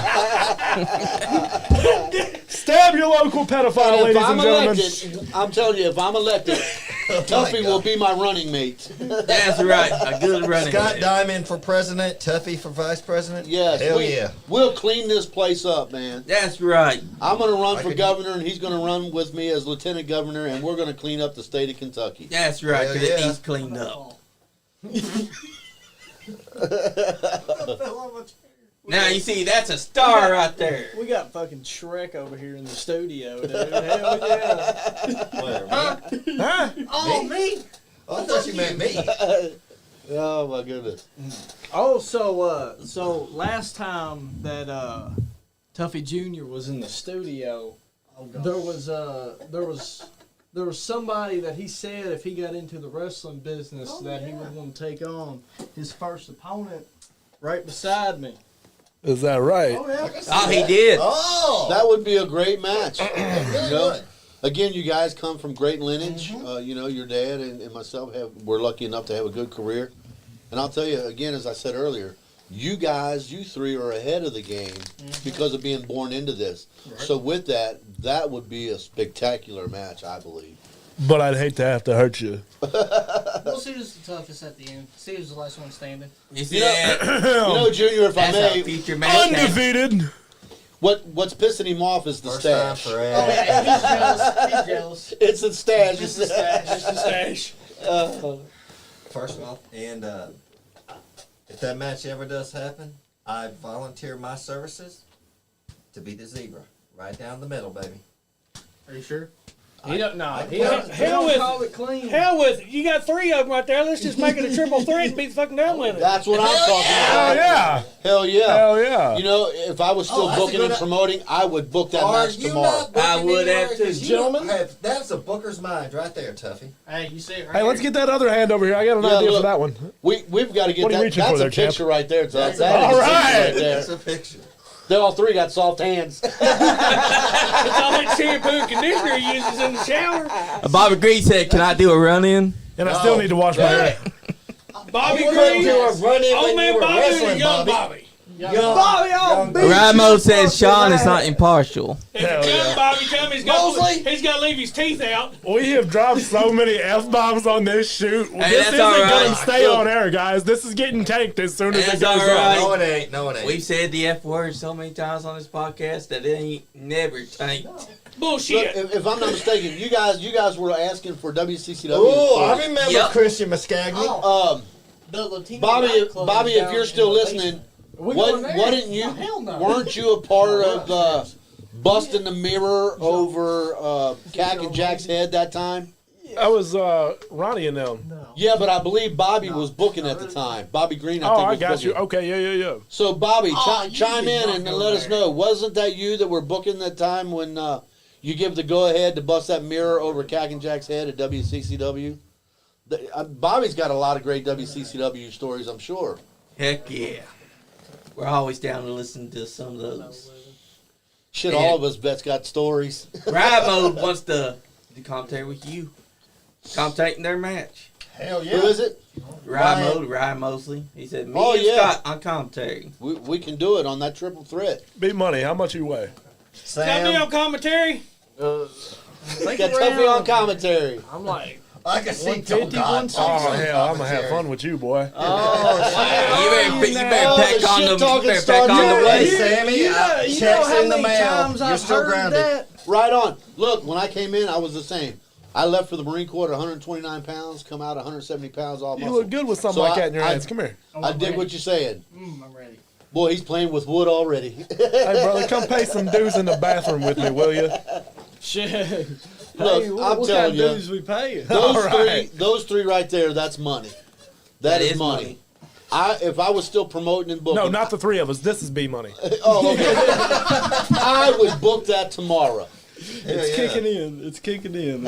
Old lady just called me. She was like, "Are you at a Latino strip club?" I'm like, "No." Tell him we just left there. And then she was like, "Oh, I thought you was there with your people." We just left there. Why do you think he's got a hard on for the midgets in this conversation? I'm down to drink to Latinas tonight. That's I'm right. down to drink with midgets. Latina. Yeah! You in trouble? I do not believe that Scott Diamond turned down a midget. I do not believe that. Well, I want to apologize. Hey, well, you better be careful. He's going to get fired up. Hell yeah. don't Hey, you start never getting been- fired up. Hey, you Don't never been to you the start either. Tijuana Tough, midget somebody show? say something about getting fired up. Look, y'all know how I feel. Y'all are just goating me. I'm not going to fall for it just yet. Hey, so we can't tell the Jimmy Belcher story about... wait. Oh, God. Real question. Oh, Jimmy Felton. What does like the older guys think of midget wrestling? They were around for Honest it. I'm opinion. telling you, No, like you know how they have their Straight whole shoot. federation, whatever. Right. You know, straight they- shoot. Midgets are money. Yep. Yes. They are. I used to have a midget travel with me. Actually, at one time, I beat his ass and was the tallest midget champion ever. I took him for show and tell one year at school. That's a straight shoot. His teacher calls and says, "You'll have to come and get Kid Mac." And I said, "Well, he's in the other room asleep." No, your son brought him to school for show and tell. I said, "You sure he ain't in the other room?" And she described him to a T. I said, "I'll be up to get him." I told him he's scared of spiders and Amish people, and this is my pet midget. Oh, Don. Bobby Green. Oh, God. Just hit read Oh, out. Bobby. What's up, Bobby? That was redial. You got glass in my nachos. Yeah, that's Oh, yeah. a rich thing. Now we're going to talk about this story that cost me my license. And it does. See, I told you guys Bobby had a WCCW story. Yes, he does. Exactly. This beer's deep, are you? Yes. It was right after I had that accident. I hit the tree. Sean don't touch any boys. I told Ronnie Robertson, the pretty boys, to end it with a gimmick. Put your teeth in. And it was a Cajun match. I didn't give a damn what gimmick they used, just end it with a gimmick. And they decided to use the mirror, which they told me, they're like, yeah, we're going to use the mirror. I was like, all right, dude, it's a Cajun match. I don't give a damn. Bust him open.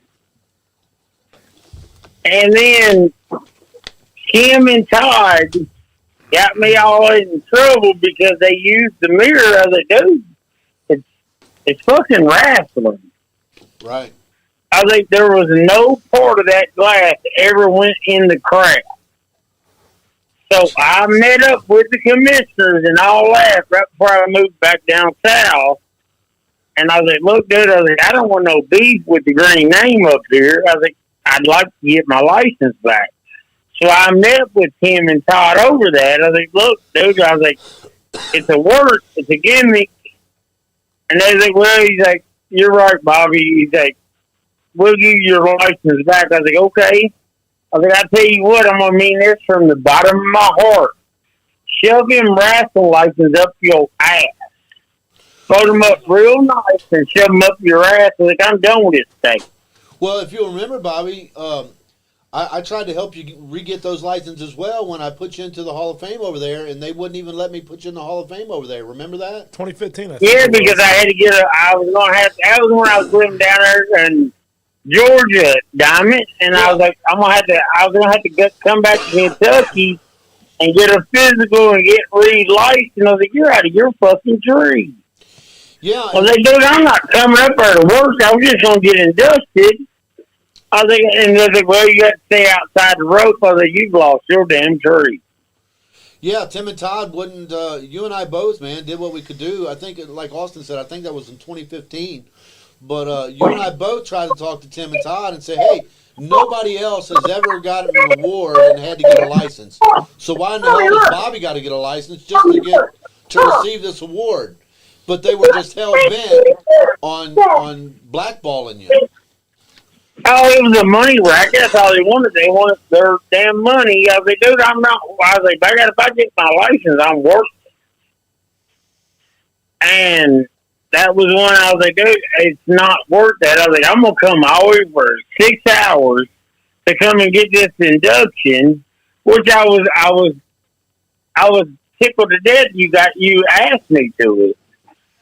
I was like, but you're gonna have me pay a physical fee and a license fee to come up there and get handed an award? I was like, you've lost your damn tree.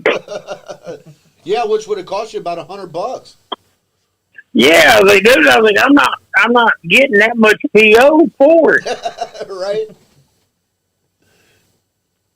Well, you know, But yeah, dude, I ain't got nothing bad to say about Tim, but And that was for Paul. I'm gonna bite my lip on top. I agree wholeheartedly with you on that statement. I feel the same way. Because, like I said, before, when I got the book in WCCW, I brought Tuffy, I brought Shane Parker, I brought Chucky Smooth. I mean, I brought good talent up there, dude. We was selling out that damn building. Oh, yeah. And I told Santa, like, just your kayfabe, just stay selling hot dogs. And, dude, we put on a hell of a show up there. It was old school. And I was like, we put a hell of a show on them. And granted, I got a lot of heat. I was the big heel. I got a lot of heat, but I put it on myself and put the baby faces over because that's when I had that Bon Eric kid, which was phenomenal. Yeah, yeah. And I was like, dude, I gotta put I put him over. I was like, I helped him out, dude. If he would have stayed with it, Diamond, I think he would have made something out of himself. You know, he was because he had a good look, he had a good gimmick, and the girls loved him. Yeah. If I'm not mistaken, that was Ace Tribo's kid. Stepson, I think it was. Yeah, that was that because me and Casey started working him at first as a tag. I was like, dude, he's too good at tag. Yeah, he was hot. Yes, he was hot as a firecracker. I was like, all right, dude, I'm gonna put the belt on me. and I would put him over, and I worked him in a cage match, and he gave me a hurricane off the top of the cage, and I put him over, and the crowd was on fire. And then I just kept I kept doing an angle where if this happens, I own you. Then I owned him for a month, and he had to do what I told him. But when he turned against me, you would have thought Donald Trump come in there. Yeah, it was on fire that night. He just didn't stay with it. Now that's what I'm saying. Because I'd have him over the house and we'd go hanging out and stuff like that. He was young. Hell, Diamond, he was only like 18, 19 years old. Yeah, I think. And he was so good, but he wouldn't listen to psychology. I mean, dude, Von Erich was good. I'll vouch for that. Von Erich could have made something out of himself. He just stuck with it. Him and Jamie Northstar at the time, I thought, were two of the hottest young talents that we had coming up. Yeah, you're right. And like I said, they listened, they trained with us, they trained before the show and all that. Dude, there wasn't no spot I could have called Barnett, but no, I can't do it. He done every spot I called. I remember when he done that hurricane on me, dude, he walked across the cage and hit me with a hurricane off the top of that cage. I'm like, dude. And he took care of him. You know what I'm saying? I'm not saying it, but he took care of him. Yeah. Yeah, he definitely had talent. After you quit booking and I took over the book, I had him up there a couple times. I thought Cody took it after me, Diamond. Well, he took it right after you, but he didn't stay long. Oh, really? Cody took it after you, and then Jeff Waldridge took it, Black Rain, if you will, and then I took it. Yeah, I remember Black Rain doing it. Yeah, you're right. And then I took it after him. And dude, it was a killer building. I mean, it was right there, nothing to do, didn't have nothing to competition with. It was a phenomenal building. It was. And I thought, whatever happened with Scott's show up there? Scott Storms? Yeah. He was a great guy, but he was just paying exceptionally well, and he run himself out of money. Yeah. I told him that when he got to bringing Rikishi and all that up there. I told him, dude, you ain't got the people space to pay for that. Well, I think, Bobby, the thing and I had a discussion with him as well, he was paying 3 digits to guys that should have barely been making 2 digits. Yeah. God damn it with the duck head. Nice going, Tough. The duck had to jump. And so, myself, even as crazy as it sounds, you don't hear this much in our business. I had to tell him, look, I drive 10 minutes. So, he was giving me 3 digits, and I said, you don't have to pay me that much, pay me this. Which most people would have never have done that. But I wanted to see the program last because he was bringing in people, Booker T was over there, Keish was over there. Yeah. But the problem, I remember when Booker was up there.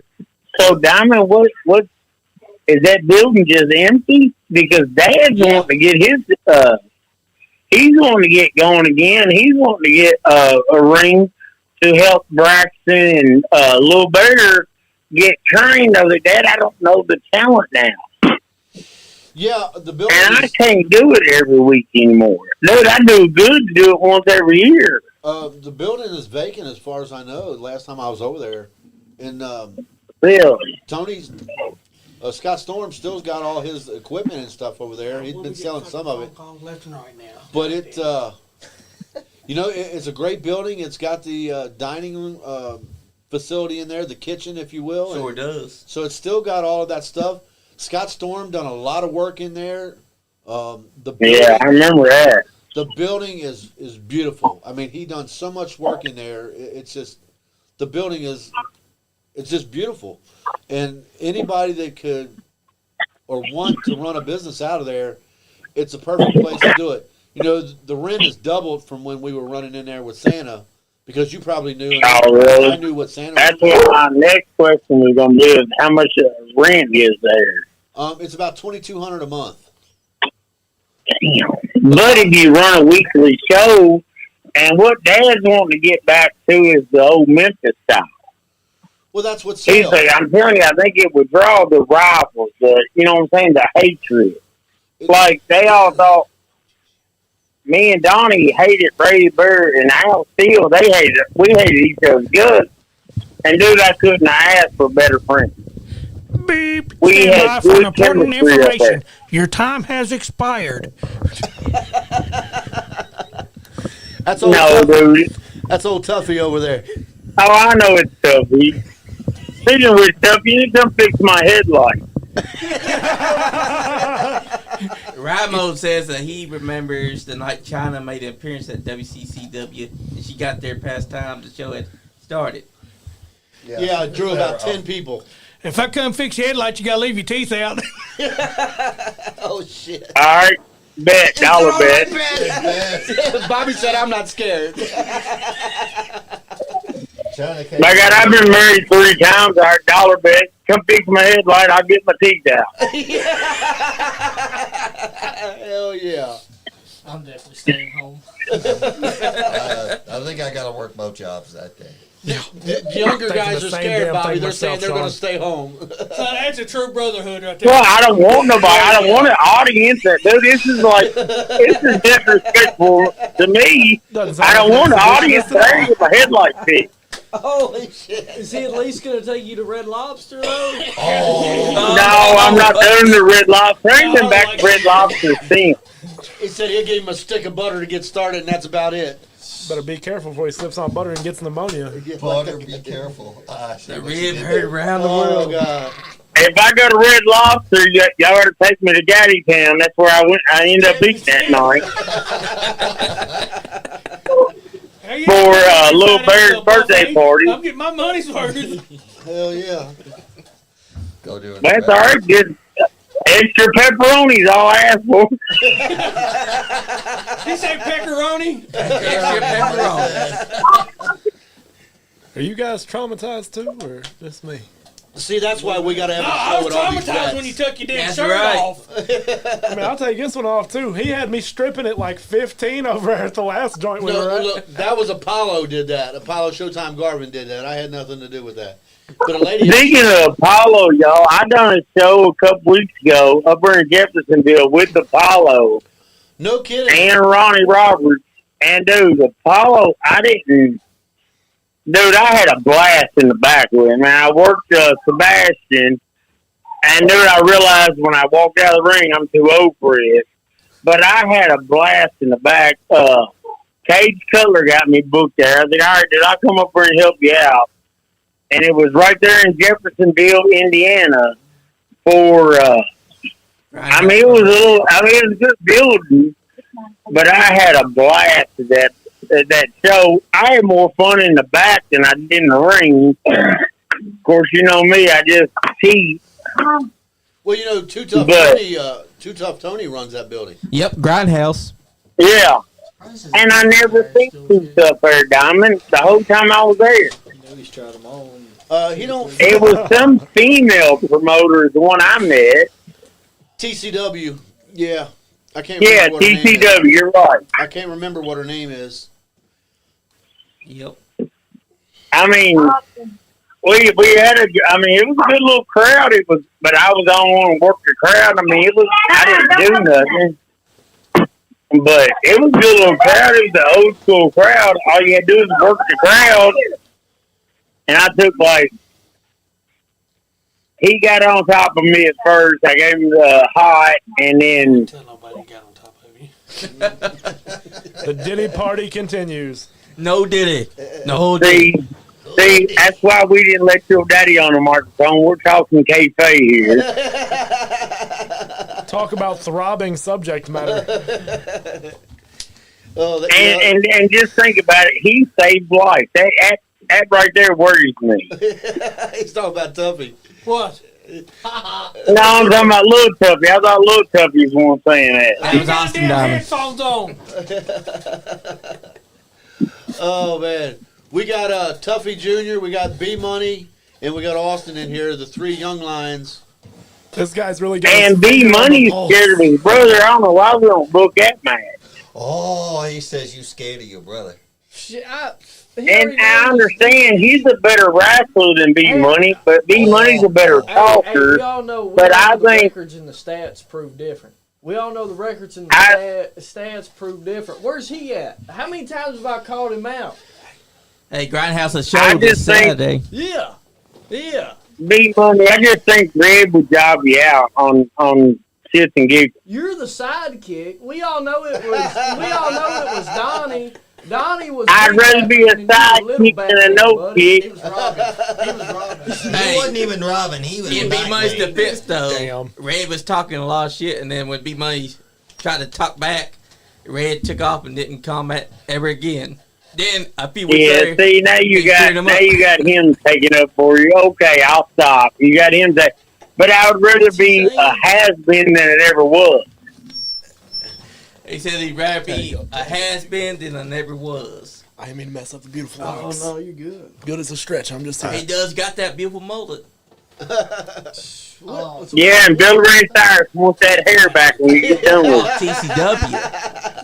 At least I got hair and teeth. No, I got beautiful hair. I got a flat top hind tight. I'm not the one that. Well, teeth too, because they're fake. All right. It don't matter. Thank you for paying your tax dollars. You paid for it. If you're gonna do that, you gotta get your balls back from Bunny. I don't need my balls back. I done been married 3 times. I ain't got them back from the first marriage. Damn, Bobby, that's rough because Sean's not even a wrestler. Well, book it. You know, Bobby, if I I'll was job him out too. Hey, if I was still promoting Bobby, I'd book that. And I will have Bunny Love managing me. And when she smacks the taste out of your mouth, I don't want to hear it. Welcome to wrestling. Welcome Guys, to wrestling. That's right. we all know that Exactly. he would not step in them ropes with Sean Johns. We know Oh, that. God, We you know- tried to get me killed. We know. I wouldn't take that if I were you, Bobby. I mean, I got socks taller than you. Oh. I'd suck at shit. You You hear that, got guys? stop, Sean Socks stop. stand up without him. Man, Bobby, that's rough coming from a kid we watched grow up at ringside. Right? Yeah, and he had. I want to have Bobby Green's babies on his T-shirt. I lost a bet. I lost a bet. That's why I wore the shirt that one time. Bobby, damn. That's And good dude, shit. you wasn't that good. I mean, I gave it a shot in the back. You wasn't that good. Oh, shit. That's good I was stuff. inexperienced. What the hell is going on here? Oh, damn, that's good shit, man. Camaraderie. Hey, dude, I'd come over from Music City. By God, I was gonna get mine and where I got it. You still living in the great state of Tennessee, Bobby? Tag up. I don't know. I'm not gonna say. Hold on, you just got talking about how you didn't know where everybody lives. You don't need to know where I live. That's right. That's right. Chewing his words. Exactly. Because if he tells them, I'm not You gonna. might You're show up K as baby. We'll just leave it at that. All right, bud. We gotta Right get on, you right count on. We love you, Bobby. Bobby, I'll go get Buddy on you. Buddy's my going. oh no. Book that. Well, wait a minute. Bunny's right here next to me. Y'all want to talk to Bunny? Well, I'll put her on the mic. You're actually going to let Bunny talk? Because last time she was here with you, you didn't let her talk at all, dude. Well, a couple more ice cream seasons. I've been working with her. She's all right now. She never was allowed to talk because She married your ass. yeah, she was with Jim Chadwick and Bobby Blade. She didn't get a lot of word in anyway. True. But That's I'll be true. more than happy to put Bunny Love on there. Brush your hair, get cleaned up, and I'm gonna put Bunny Love on the phone, and y'all act right now. You hear me? Sean, he's talking to you. I can act right. Sean will touch himself. He's All right, that's fine. That's Keep fine. I your don't blame hands you. on the table. Already drooling. Holy moly. Bunny love. here and just jack off and talk. I am so. He calls those hotlines all the I time. do not anymore. They don't Sex exist. robots talk I mean, no, I back to don't. No, I don't. No, I don't. I don't answer his calls no more. 1-800, I'm out of oil. That's what the donkey show's They been going blocked on. my number. I mean, I've never called those numbers. Shot a load right into the mic and I can't hear him no more. That's good stuff. We love you. Well, she said she don't want to talk to you, Sean, because you're drooling. This is not I'm not drooling. but I'm having a blast. And Bunny Love, we respect you. I mean, we do question Sean, your quit saying. moaning when you say Bunny Love, dude. Quit touching It's yourself weird. there. Hey, hands on the table. What did I tell you, Hands Sean? on the There's gotta be table. some hands on Big. Anyways, my hands Leave are room here. for Jesus. Hey, I know he just raised his hands up above the table, but don't get it twisted because his hands have been on his head this whole time. Yeah. Now they're stuck to his hat. Shit. Damn it. How am I going to drive That's home? where that Tijuana donkey show comes in. Hey, we do question Bunny's sanity. She did marry you, Bobby. We do question Don't Sean's worry, Sean. sexuality. Damn. There's no question about it. He set himself up with that one. You, Damn, I didn't mean to mention Bunny's name and get y'all all tore up. Calm down, y'all. I'll send you a picture of her. you don't need to do that. Sean's already got one. Yeah, turns out he's already got one. I didn't get it from her. I mean, shit. Whoa, no. We're going to have to put a seatbelt on his chair. Holy shit. Somebody hold the table down because You know what I'm It's thinking? raining. I Sean's think gonna he's been bend down to over here. Tijuana and he's done the donkey show. I seen the donkey show. Oh It's an my amazing God. thing. no Yes, more it donkey is. show jokes. Who said anything about a joke? He's not playing. And once you go to the donkey show, Yeah, Ain't you're no making coming your back. daddy proud. Yeah, that's what we were hollering. Yeah, baby, you're making your daddy proud. And look, she took that donkey like a champ. Let me tell you. yes, he did. You know, I got a story about an ice cream scoop, but Oh my God. I Oh, just don't think God. this is the time for it. We're already going to get taken off. I mean, here. it is 9 p.m. Might and as that's when it well. usually goes off the rails. Actually, it's close to 10. Did Sean want to tell a story about Skinamax? Is that where we're going with I've this? never been on Skinamax. I don't even want to ask what that is. I don't either. Yeah, you don't want to. Trust me. Oh, yeah. Sean doesn't do that anymore. I mean, ever. I've said too much. Anymore. And you know, And it's been a fun episode. Oh, it's been a blast. That's It right. really That has. said, Johnny, you're going to have to clean up the underside of this table when we leave here. Yeah, that's true. I No, warned- actually, I'm gonna make Andy do it because I done Hell yeah. whooped his ass once. It'll be crusty by then, but I warned That's you not right. to let Tuffy get on the mic. I told you this would happen. Actually, hey, I'm not blaming Sometimes Tuffy for bullshitting around is the best, Good best choice. kind of medicine. nothing. I'm smart. I've learned my lesson. I mean, that's what they call it. Daisy, Sean's a little sore. You care to come rub his nipples for I'm him? following you. He's perking up. It's cold. He needs you to chop him again, Tuffy. No, I Now look, Sean, now you done run Bunny Love off. Give him a little kiss on the neck while you're there. Tuffy touching on you now. Young Tuffy, all right. I don't You want had to the chop. old bull. Like now father, you like get son. the I young don't want calf. the young calf. No, Oh, let's find out. I'm good. Second generation saint right here. That's right. That's right.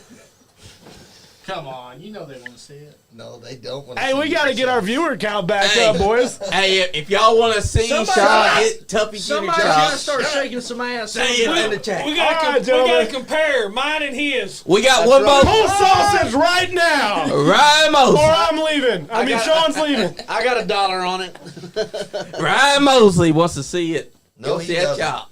Yeah, see, we want to see Sean take the chop so we can see if Junior's got a better chop than the old man. I'll put $5 on the table right now. All right, I got $1 on that.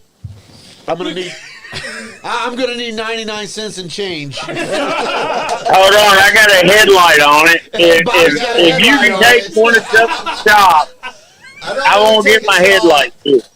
Johnny, I hate you. I really do. Oh, Now, I just found out this week I do have the tism, so if y'all chop me, y'all will get the tism. he just found out. Hey, wait, Sean, does that mean you get a check for being tardy?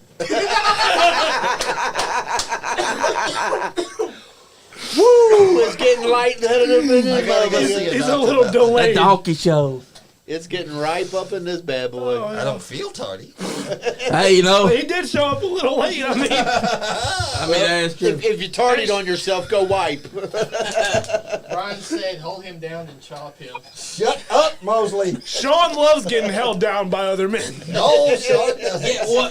He said, "Get one in for me," because he was not present when I was on the podcast. Hey, wait. If anybody's getting one in I him, had it's to going to be work that Sean. night, brother. I had to work.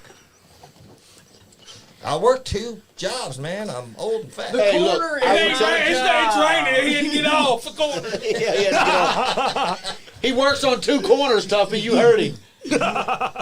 Sammy said, Tuffy, "Sean." you really How gonna did chop him? Oh yeah. He said, "Sean, how did you just find that out?" I thought it was obvious. I'm asking the same damn question. I just took the test the other day. Took those 80 questions, and I got a score of 172. I can't talk. I could have fucking told you that. The tinted You window, ain't got a test. brother. The tinted windows on the school bus wasn't a giveaway. Sound like fucking Carl. Ain't no gas in it. Ain't no gas in it. No coffee makes me nervous. Biscuits and mustard. He got some French fried taters. Excuses. Man, I'll tell y'all now, though. Mosley. Getting the hand warmed up. The donkey show, you gotta experience it for yourself. I hear it say, "Will Killer." Are we doing them live? Are it was- we doing the 2 chops live? I'm not taking both. I've already had the stats. Hey, you hear that, guys? He doesn't take 2 at a time anymore. He's not on the corner training. Oh, you're right. That canal's warped, boys. Like throwing a hot dog down a damn hallway. Exactly. Holy shit. Boys, we could shoot a game of pool in there and he'd never know. That's right. Sean They all walk up going, hello, Right, hello. But, you know, it's been 2 hours. It really has. Hell, we're just getting started, Johnny. Don't you rush me, baby. It's been a crazy night, for sure. Hang on, No. let me see. We don't do that. We're in there. Damn, I gotta get my girl to ride home from work. Hang on, let me. Gentlemen, you sit here and make sure Sean keeps his pants on. I'll be right back. Well, let me pull them back. Okay. They're back on. Tell her we'll be there to pick her up. Don't worry, we won't tell her about the titties you had in your face. Yeah. Appreciate that. She's a Latina. She'll whoop my ass. Well, that's you a was at a stretch. Latino bar downstairs. That's true. That nightclub. But that was a midget. Riding a donkey. Ride the donkey. Woo! It's been a crazy night, What does she hasn't do? it? It has been one hell of a Like, night. I mean, sometimes that's the best kind of medicine to have. Laughter is the best medicine. Hell yeah, I needed Camaraderie. Hell, it's put 30 minutes back on my life. That's right. And I was like, what? Hey, Mosley, shut up. I'm not taking 3 chops. I want to see Tuffy Jr. chop him just so we can damn it. compare. Chop, chop. Yeah, chop. That way you can tell us which one was better, the old man's. If he knocks the or breath Junior's. out of you, I'll knock it back in you. Right. I think you still have hatred of me because I always show up with those belts. I think one time I showed up, I actually bought a pair of boots. I was dumb as shit. I bought a pair of boots and walked in. Tuffy walked in. He sees me, and you see Satan flash across his face. I think he used some self-restraint, but I know he was like, oh, if somebody just tells me I'm good to go, I'm beating his ass. Put the boots on, son. I'm whipping your ass. That sounds like something Tuffy would say. He saw me in a pair of boots. I bought them off High Spots, because I was. My point from earlier tonight. Yes, you made that exact Yep, point. you did. A lot of the young folks are buying boots and No, you were right to feel that way, and I thought I was being cool, like anybody can buy the boots. No, back in that was a disrespect. You had to, Back then it was. and I didn't realize it at the time, but once I've sat back and thought about it, I'm like, well, damn, no wonder he that night looked like he was ready to whoop my ass. Because you were going by, you were high fiving, you walked right past me, didn't. My hands were out. I'm like, oh, damn. Okay. So, no, I want to really palm you. I don't want to high five Like, you. he I wanna wasn't palm ready you. to high five me. Yeah, he was. And then once I started training, remember that last time I trained, having to saw walk out from the corner to the middle of the ring, take the back bump. I cracked my head, and I don't remember how I got home that night.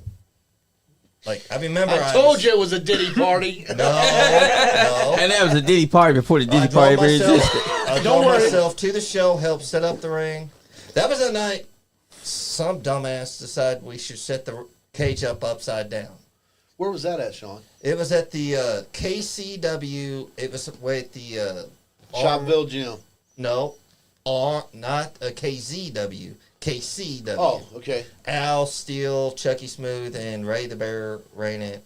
That's up at the Armory, wasn't it? Yeah, at the Armory up here in Lexington. And behind the airport there? Yeah, right behind the airport. And Sean likes Diddy parties. Hell yeah. No, he doesn't.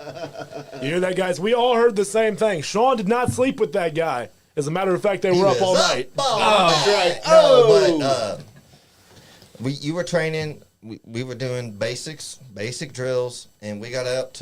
I took my head, but I remember I hit my head. I get up holding it. You're like, did you hit your head? I said, yeah, okay. And I got back in line. Took like 2 more, from what I can recall. Not bad bumps. I wouldn't say perfect by any means, but took good bumps, and then. Yeah, and I told you to get the hell out and sit down. No, you had me stand in the corner. You did a little finger thing to Checked him out. see if I had a concussion or something. Concussion You're like, yeah, just stand. Yeah, you did that, and I got out of the ring. You said, no, you told me stand there in the corner for a little bit. I got out of the ring and ran to the trash can. You had everybody stop to watch me puke. Hell yeah. Hell yeah. You're like, This is what you don't do. This is what you don't do. Right. But Perfect lesson. Yeah, but you did give me a good lesson. You did teach me a lot of stuff, and I gained a newfound respect for the business. It's not as easy as everyone perceives it to be. No. You know, these 3 young men are just getting started, but Tuffy and I have been around. We can tell you, as we said earlier before you got here, we both worked hurt. You know, I've had numerous concussions. Tuffy's probably had a few. I've had broken ribs, dislocated shoulder, a swollen testicle, but we got up the next day. Fucking donkeys. Damn donkeys. That casual. Fucking midgets. Hey, me and Andy have a newfound respect because Dairy cow, didn't you? Somebody say something about getting fired up. Hey, Joe You're Hayden pushing said, my did you button. know the podcast is available on a podcast app called Castbox? Well, we know now. we do Thanks, now. Joe.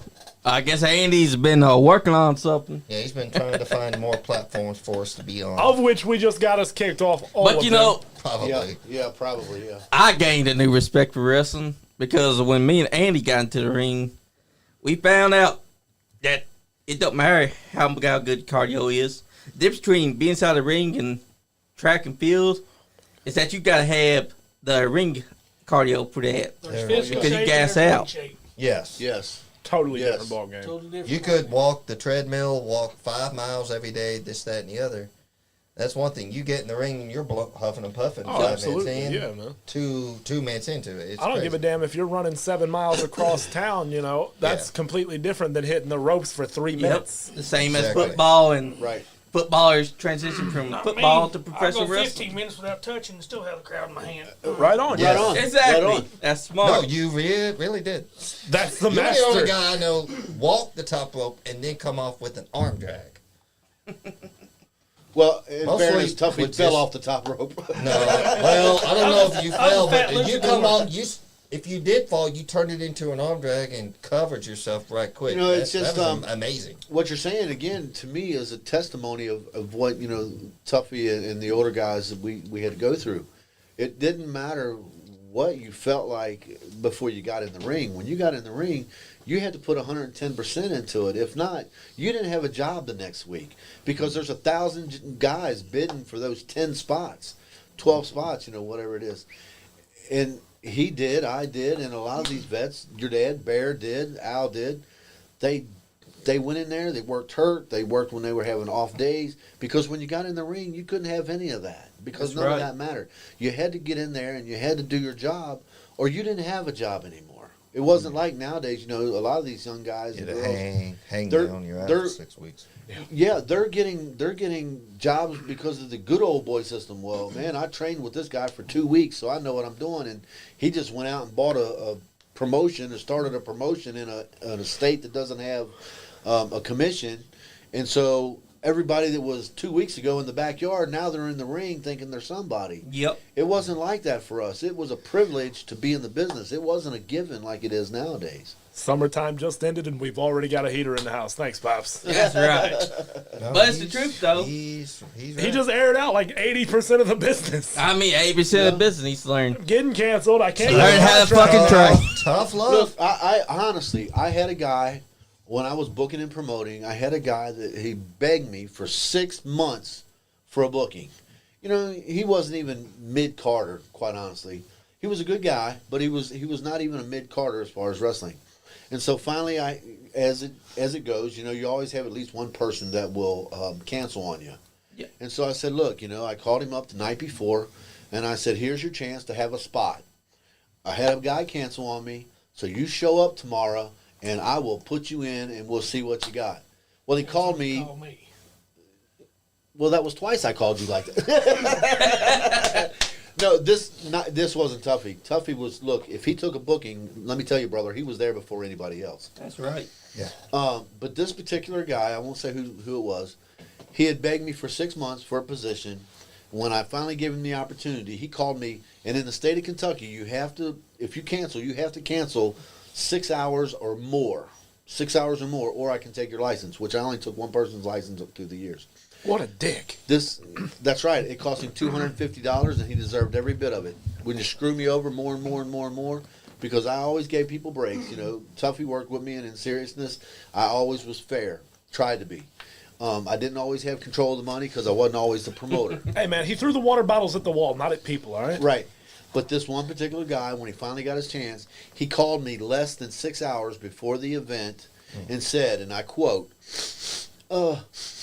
I got the sniffles, man. I don't think I'm going to be able to make it. And I said, You know what? Take your sniffles, shove them up your ass, and don't ever fucking call me again.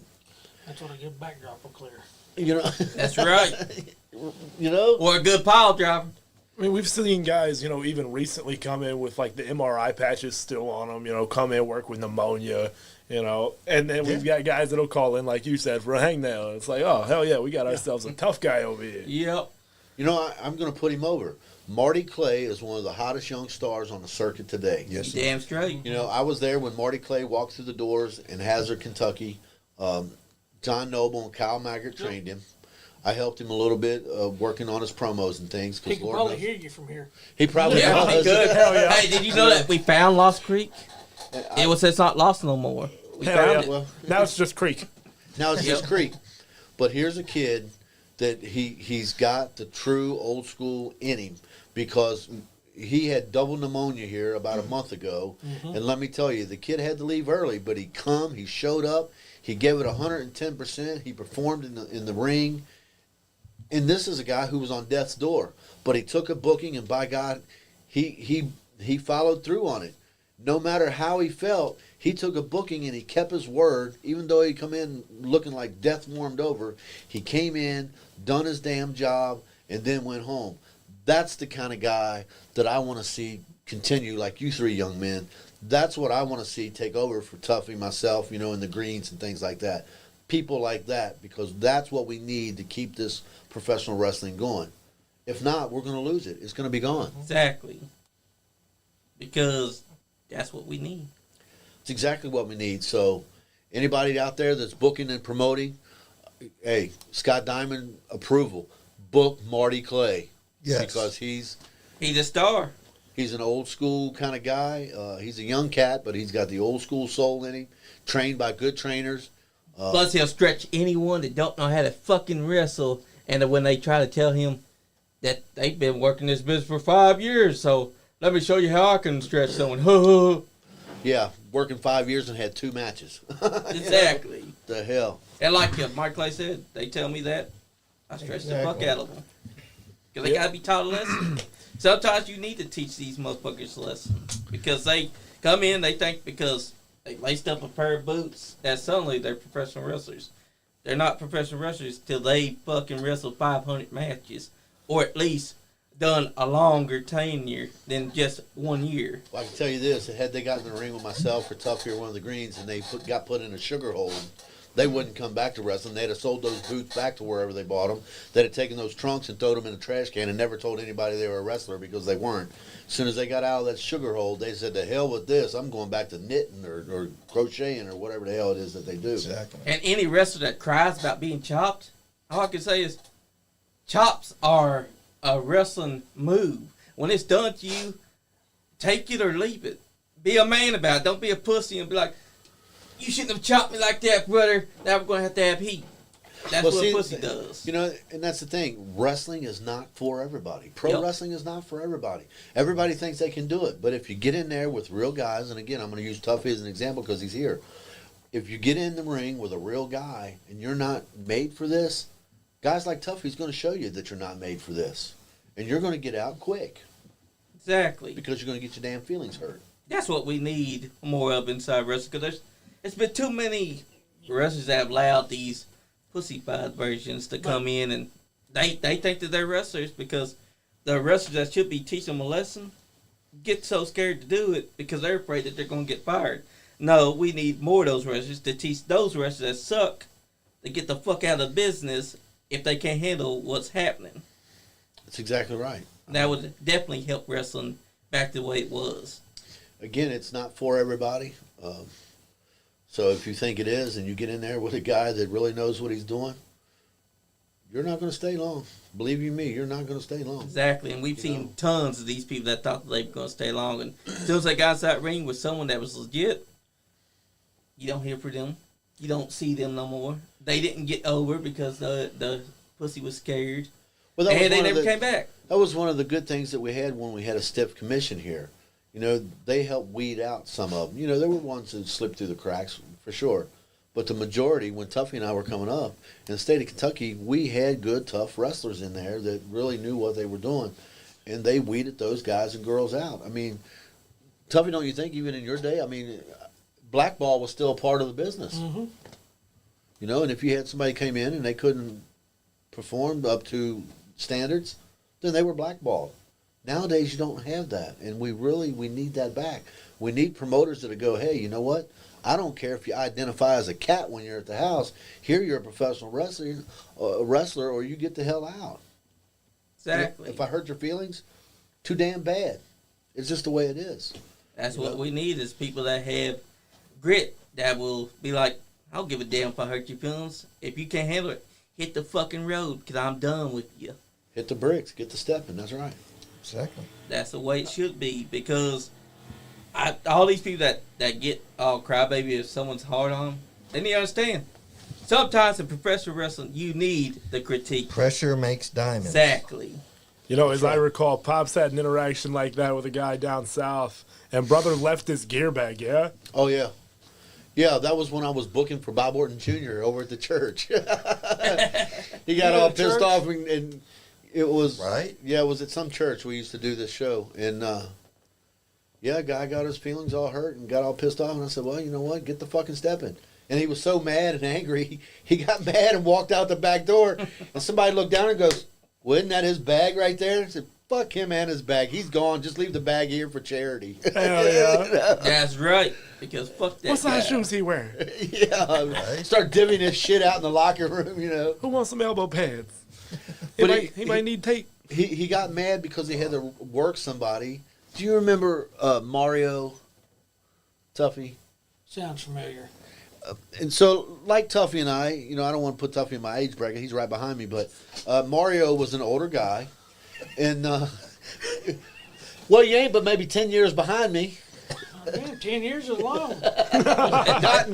not when you're sitting where I'm sitting. I may not have that many left. 12 years maybe, tough. But he was mad because he had to work somebody that wasn't, 18, 19 years old. This guy, Mario was in his 40s, maybe even early 50s at the time. And so he knew how to work, but he just worked slow and methodical. And this guy wanted to be an Orange Cassidy kind of guy, and he wanted to come in and do all this shit. And Mario, which is my favorite line, I don't know, again, I said it earlier if it's yours, but I love it. Mario looked at him and just said, no, we're not going to do none of that. And it just hurt his feelings, and the guy got pissed off, and then he didn't want to work. So I told him, you don't want to work? Get to stepping. That's right. get a thumb to the eye. Thumb to the eye. That's right. Especially. And the young guys that's out there should be listening because if y'all are too sensitive to work, get to stepping. If you've got a guy, I don't care how he works, if you've got a seasoned veteran that knows how to work, Yep. that's the key thing here. That knows how to work, whether he works a fast pace or whether he works a slow, methodical pace or whatever. If you've got a veteran that knows how to work, I don't care what your style is, you need to sit your ass down, listen to him, because you're going to learn something. If you have the faculties, you're going to learn something from him. Again, whether it's, if you like a fast pace or if you like a slow pace and his style is not your style, it doesn't matter. He's the veteran. So if you sit and you listen to him, you are going to learn something. And that's what this business is about, because you wrestle all types of styles and people. That's like what I did. You were telling me and Andy how to do the choke over the middle rope. We took your advice. We made sure that nobody was going to know how it was happening. Like I told Jane, go ahead. As soon as I'm there, I want you to grab your arms and I want you to drag me down onto there. You have to, because again, you work so many different styles, so many different people and stuff. The more you can cross train on any job, not just pro wrestling, but any job, the more that you can cross train, the better off you're going to be in the long run. Exactly. So if you're young coming in and the veteran's not working the style that you want to work, it doesn't matter. Shut the hell up and listen, because you're still going to learn something. That's another thing, adaptability in wrestling. If you're working something that doesn't work your style, adapt to it. Because sometimes that's what you got to do. You have to. There's a lot of times, like when we used to go out and do the Shakespeare, you have to adapt on the fly. You can't stand there and think about it. You got to do it right now, and you got to do it effortlessly. Because if it's not effortlessly, they're going to pick up on what's going on, and you don't want that. You just don't want that, Yeah, because you don't want the fans to catch on to anything, because if they catch on to anything, you don't want to then give they're them not an going to be insight coming. into what we're doing. Exactly. There's no more kayfabe in this business. But you can still make really sure gone. that the kayfabe is live. Unless you work Boogie, because he's still carnies. Yep. The last time I worked Boogie was it's like Love the man, but he does the same spots every time. every time. Either him or Well, Bobby guys, we've been here 2 hours and 16 minutes. All right. Well, let's wrap this thing up. Do we want to run down a set of bullet points here from the takeaways from tonight? And so, I mean, we had a lot of them. I still ain't seen no chop that everybody's wanting. Yeah, we want to see Tuffy Jr. chop we don't. Sean one No, time. we don't. So that we No, can we see don't. if Sean can tell Clean us. up out of the way so the camera has a good shot of it. So Sean can tell us. Oh shit! In I will not, comparison. damn it. Yes, sir. I hate yes, you sir. guys. It's all right, Sean. We know you love us. We're men. So If there's one thing that Sean loves, ladies and gentlemen, it's men. Hey, no, it's raining men. He plays it while he's in the shower. I'm not taking my shirt off. though. So now you guys. Damn, he's a big boy too. He's no Austin Martin, business you in a second. God, he looks so much like. I remember with that day of training over there at Continental, man, you all had him. And dude was, Oh, shit. At Continental, the old Continental Inn. yes. If you couldn't get laid, you wasn't trying. Oh, that's probably something different than what you were talking about. That's before you guys were old enough to know what that meant. But we did. Yeah. Yeah. You guys are My assholes. bad. Flash was on. Sorry about that. I got you, Ryan. We want to see if Don't chicken out. we want you to tell us, Sean, in comparison, what Junior feels like as far as senior. Hey, I just want to tell you, I'm putting the shirt over your head. You're gonna close your eyes. Going into it, which one You ain't gonna think's see be it. worse? You ain't gonna see it. It's better if you don't I say didn't it. see yours coming. Sure as fuck felt it. You know, it's too small. I'm like, Sometimes he gets nervous. It was just cold. It's that day. Perquito. Pequeño, as they say. that's a miniature donkey. I call them mules. He's just a burro. And I'm so glad you came out tonight. Man. I swear to goodness. You can do this, Sean. Sean. Got the No kendo. Take that kendo stick from me. Thank you. That's my gimmick. Yeah. Unoriginal motherfucker. Give me encouragement. You can do this, Sean. But look, in the end, you got to tell us in comparison to senior. Sean, don't play like this is your first time undressing for other men. Come on now. Go ahead and take that shirt off. Oh no, hey, I'm putting it over his head. How excited is he getting? Because I got to pee a little bit, you know. Hey, Sean, go ahead and kneel down. It's just the pin's leaking through. It's running down. Hey, are you into that? I mean, you okay with guys peeing on you too? You got this. You got this, Sean. It's just like R. Kelly's favorite band, the Black Eyed Peas. That's the white guy bees. I see what you did there. Hell yeah. That's good stuff. Oh, shit. Hey, Sean, Sean said, I wish I'd have got out of wrestling 10 years ago. Go ahead, Sean. When's the last time you had a shower, and what color was it? I took a shower this morning. What color? What was his name? Was he golden? Was it golden? Jeez, oh, Pete. Ain't no sense of crying yet. I ain't crying. Shit. I ain't done the Mentally superstar you prepared. sing. Come on, little toe. Are you ready? No. I'll tell you, tonight is right That's what up she there said. when me and Bobby Blade had the longest podcast in history up here. I'm telling you, 4.5 hours at least. this is right up there 13 with it. I'm so minutes. glad you came, man. That's why I got pissed so much. I'm laughing my ass off. Hey, they're They want to see it. They was Come acting on, they want to see it. The people want to see it. We don't Sean. care what they want. chop, chop, chop, chop, chop, chop, chop, chop, chop, chop. Woo! Stand right here. I don't have the dexterity that Sean does. He ain't gonna see it. Oh, look at the nipples. It looks like M&M's. Why they hard? Open your chest up. Open up, Sean. Here, just spread them. Oh, wait. Don't forget to lick your hand. It's the old man's trademark. Quit flinching like a bitch. Hey, turn towards the camera. Oh, God damn. Hey, why are you pulling your shirt So, down? Sean, compared to the old man. I'm sorry. Hey, wait. Do you want to compare it to Bmoney too? No, I don't. Look, I give it to him, man. That was a hell of a chop. Hey, Sean's Sean. pissed. I got you, guys. brother. Sean's That's pissed. Okay. Down No, his I'm leg. not pissed. No, I'm not Down pissed. his leg. Let's Tell- see the chest. No, I want to know comparing to the old man. Oh! Damn. Okay. No disrespect to either one. Good choice. Good choice of words. Very good. But somebody owes him a new pair of jeans. I'm I going got to say stuff Tuffy Seniors. His went right across my chest. Big handprint. Mm-hmm. I got to give it to your father. I was going to say the old man. yeah, I ain't okay. that stupid. Listen, He wants the old man to give it to him. No. it's my very first chop. Are you serious? I'm Yeah, that's honored. perfect, too. I'm honored to accept that chop. He said, "No, that was Bush League compared to Bobby, shut up." Is that Rambo Bobby? said, "Hey, that was a hell of a chop, Hey, though." Bobby. Hey, do I get a turn, Sean? No, It'd be my first one too. that's what she said. Hey, you're a trooper. I commend you for that. Thank you, That's brother. right. Straight up. Okay. Yeah, I got to give this chop to Tuffy Senior. Sorry. Yours was great. I'm not discounting your chop, but He did have a hell of a chop. like you too. said, it was your first one. And Sean's proud to be your first. Oh yeah.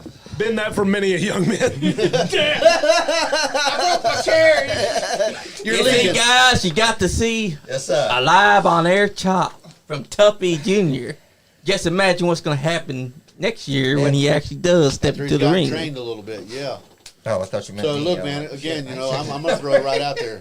I commend Sean Johns for taking that. Because Yep. it takes a hell of a man to take something like that. Now, Yes. you know, being that we're in the business that we are, we have no choice but to listen to the people, right, gentlemen? Would we all agree with that? Thank you, got to people. give Yep. the people what they want. Yes. Ryan Mosley seems to want something.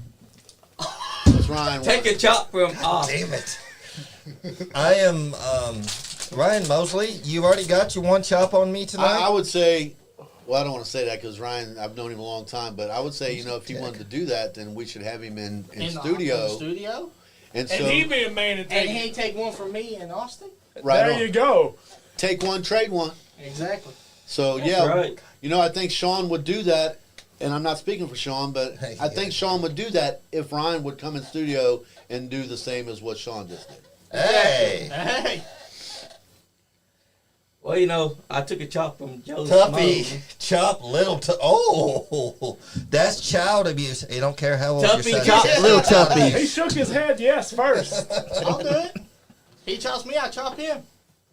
Hell, I'll pay to see that. Look, I'll put my 99 cents that I got back in change on. Tuffy's the only one going over. I know he's a cheap son of a bitch. I've worked with him. Ryan Mosley said, I'm down. I love it. See, yeah, I love it. Do we want to do that on air, or we want to do that as a short to post afterwards? We want to do it on air. We'll have Ryan in. We'll all come back in and we'll do it. Hell Set yeah. that up, Johnny Lee. I will. You know You want what? to do your thing on air or after the That's fact? on it. That's him. You know what? Tough. He wanted to see Austin chop. You ain't feeling that tonight. Oh hell. I want you to chop me, Austin. Oh my God. Okay. Oh hell. Where do you want it, baby? Wait a minute. What's going on? Austin's chopping him. Come on, Sean. Oh, my fault. Hey! Let's see. That was a misunderstanding. James Adams, what's up, buddy? He says, hello, Austin. What's up, James? Hey, James. Oh. Hope my old lady ain't watching. buckles on that baby. I want you to chop me. I can milk them babies for a week, Tuffy. Someone film it. Hey, you want one of mine too? Yeah. Oh, Holy moly. yeah. Let's see here. You made him jealous. Stephanie, I want to make sure we're centered up. Come on, this is your show. Yeah, let's move this chair out of the way. It was about 10 or 11. Let's see here. About 10 or 11, I guess, hell. when I came to town. Shimmy And on man, over I here can't by believe Sean, now I'm alright? sitting here watching you do Let's see, you this. want to be Right. centered up for your camera. It's your show. You ready, Johnny? Yep. Come on, Johnny. I've always liked you. You sure you want this? Yes. Oh, he knows so much he looked shit. at him. I love it. Because that's a chop. That's not a slap, baby. That's better than Joe Rose. Trust me on that. Yeah, John Monroe's didn't get loud. Hang on His was. I taught Scooter, Austin, to shoot him like You drop Wahoo my used name to. on air twice and I'll kill you. Man, he's trying to make me feel good. Weak. Okay, now it's the overhand. Yep. The overhand. Nipple's Well, if you falling don't know how off. to I'm throw a telling you. chop, you can just say it. The nipple's falling off. Ready? Yep. God. Hell yeah!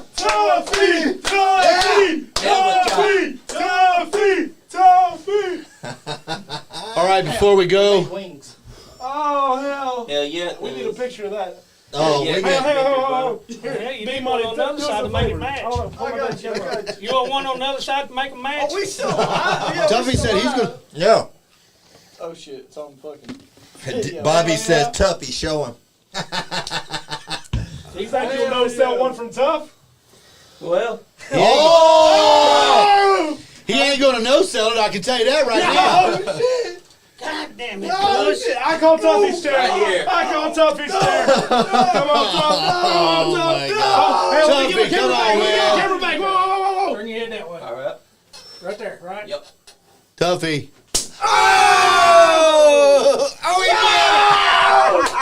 Johnny! Johnny! Johnny! Give him some tater. Oh, Man, I love it. That's a hell of a chop. shit, brother. That's better than fucking Joe Smoke. Damn. We ain't. We got some training to do because we didn't do that. Oh, my God. Damn, Johnny. Hey, I want to see a Look picture at of it this in the right morning.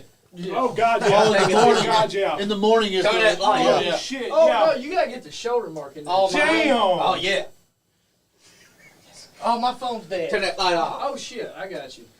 All right, God ladies. damn that white Ah! Hey, dude. Hey, Your mom came in and said, don't hurt Mary. He wanted these chops. You got one hell of a He son was there, begging Mary. And, us to put our hands on him. Props to him. He's Bobby gonna Green take said, out- bullshit, you held back. Oh, hell. Slide out the way. I don't want to You stand got a too hell close of to a it. chop. Tuffy Jr. Let me tell you. Hell yeah, baby. Matches up with your dad. Okay. Yeah. Well, that's the first chop I've flown in years. One of Not those, yet, but Yeah, 3 years. one of those, yeah, 'Cause when you was over to Kentucky my house, you was elite shows. Yeah. So, It was about 3 years ago. yeah. All right, let's wrap this thing up. All righty. Gentlemen, gather around. Johnny, I'm going to gather take around. your seat right quick. I'm going to start us off. I want to thank everybody for coming in. Austin Sean Diamond, loves it when men come in. always a pleasure. Bmoney, you are the man. Tuffy Jr., good thing we got to sit and chill. Thank you for allowing me to be your first chop ever. And me to be his second chop ever. Thank you guys. Yes, Johnny. Yes. Tuffy, always a pleasure to see you, sir. Scott Diamond. To say it's been a pleasure would be a gross understatement. I love sitting under your learning tree. Thank you. And I want, Tuffy, I do want to thank you for back in the day. You were a little rough on me during training, but it was a way to form respect that I didn't understand at the time, but now I do. I do appreciate that. Thank you at the MWA show at the training session that you didn't hold back on me, and I deserved. And at the time I didn't appreciate it because I know I was screaming and crying when I got that first chop. And I'm not challenging you to make me cry. I'm not. So John, Sean, just so we're clear, you didn't understand it then, but you understand it now, right? Yes. So I guess you could say that, much like Sean, his gratitude was just tardy. Damn. But he wiped. Fair enough. Asshole. If you know what you right? As Cheers to that Latinos, man huh? used to say, "You are correct, sir." All right, who wants to go next? Johnny Lee. Well, I just want to say thank you for giving me a chop, brother. Thank you. Austin, Pleasure. loved your chop. And that man right there gets one hell of a chop. Like they say, Tuffy is the best chopper around. And No, I'm guys, the second. we just got one thing to say for y'all. We got a chop that happened tonight. Rimo, you wanted it, it happened. That's right. And I told you, we make the fans happy when they ask for it. So stay nice. There you go. All right. Hey, boys, hang Hey, on. boys. Got some second generation saints in the house. That's right. Gentlemen, you better chime in. I'll let you go first. You may go first. it's big money. First, I wanna say happy Veterans Day and thank you for your service in the military. Thank you. And what you did. It means a lot. Thank you very much. You're welcome. And it's been a great show. This might be the funnest fucking podcast I ever had. I agree. We definitely need to do this again. And thank y'all for coming. It's a great night. Always good to have the Diamond Cartel in, Tuffy in, and Sean Johns. Wow. Okay. Thanks. Thanks, And buddy. the donkey. That'll do, donkey. That'll do. Still tied up out back. Sean, he's waiting on you. Brother, you want to have at it? Oh, God, don't give me a mic. Sound like your his dad. dog. He's Tuffy. We got a new one. He don't want to be known. We don't want to be near a mic now. I just want to thank the Nice Guy Andy podcast for having myself and my father on the show. It's been one hell of a night. I had a blast with these two young guys here. Don, Thank you. I give you my respect. Thank you. Austin, I give you my respect. The pleasure's all yours. Hopefully, I'll see you in the ring soon. Oh, hell, don't lie to Next year. yourself. Oh, I won't. There's no hopefully. I hope so. I wish I was still booking and promoting. I would book that tomorrow in a three-way dance. You three young men right now. I damn well would, too. Hell yeah. Because, I mean, look at them. They're white. They don't have rhythm. That right there is money. That is money. This is money. Be money. That's right. But Awesome. I ain't gonna make it rain. I'll make it hell. I'll throw down. The hell did I do? Austin. I think I'd like to run down some bullet points real quick. Johnny Lee is the toughest damn podcaster in the game. He's got Joe Monroe washed twice over. Scott Diamond and Tuffy are running for governor and governorette. Let's see here. Kill your local pedophile. And I guess I'll pass it over to you guys. I think I got my point across. That's right. It's past my damn bedtime. I'm ready to go to bed. Tuffy's tired. Tuff's colostomy bag's full. He's got to run. No, I just use your dad's depends and pissed on you. Well, you better use the back because the front's full. No wonder Sean feels so left out. For me, I got to say first to Tuffy, man. I love you. It was great seeing you. They're it's holding always hands, a pleasure guys. to see you. They did. That wasn't cool enough. That was so We- sweet. We've had a lot of great Progressive times, now. so it really was great to see you. Sean and Johnny, It's always a pleasure when you allow us to grace your presence to come in here. Always, buddy. Thank you for having us. And You're right, Sean. Junior, Bmoney, look, I think you two young men have got a bright future ahead. Listen to what your dads are telling you because they had great careers. And I think you're going to go many, many places. And if I could, again, I would say tomorrow I would book the three of you in a three-way dance because I think looking across the table from Tuffy and I, what I'm looking at is not only three young lions, but we're looking at money. Best of luck to you. Yeah. Listen to your old men because they know what they're talking about, and you're going to have a great wrestling career. And I hope that when you have your first match, that I'm sitting in the front row. Yes, sir. Appreciate that, man. And Austin, of course, you know how I feel. I appreciate you carrying on the Diamond Cartel legacy. You got a long way to go, but you've had a great start, and I'm proud of you. You know, Pop, I got to tell you, man, my back hurts from carrying you this far. I know it does. Well, if you let me go out here and empty my Depends, it'll be a lighter carry for you. A lighter load. Sean will be happy. Load.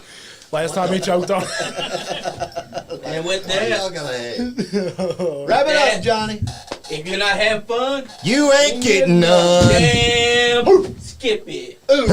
Filter out, boys. Come on. All right. Nice guy. Midgets! Yeah, and donkeys. Donkeys. Grab a key. Well, in Tuffy's case, burros. Yeah, I did almost forget, Scott. Happy Veterans Day.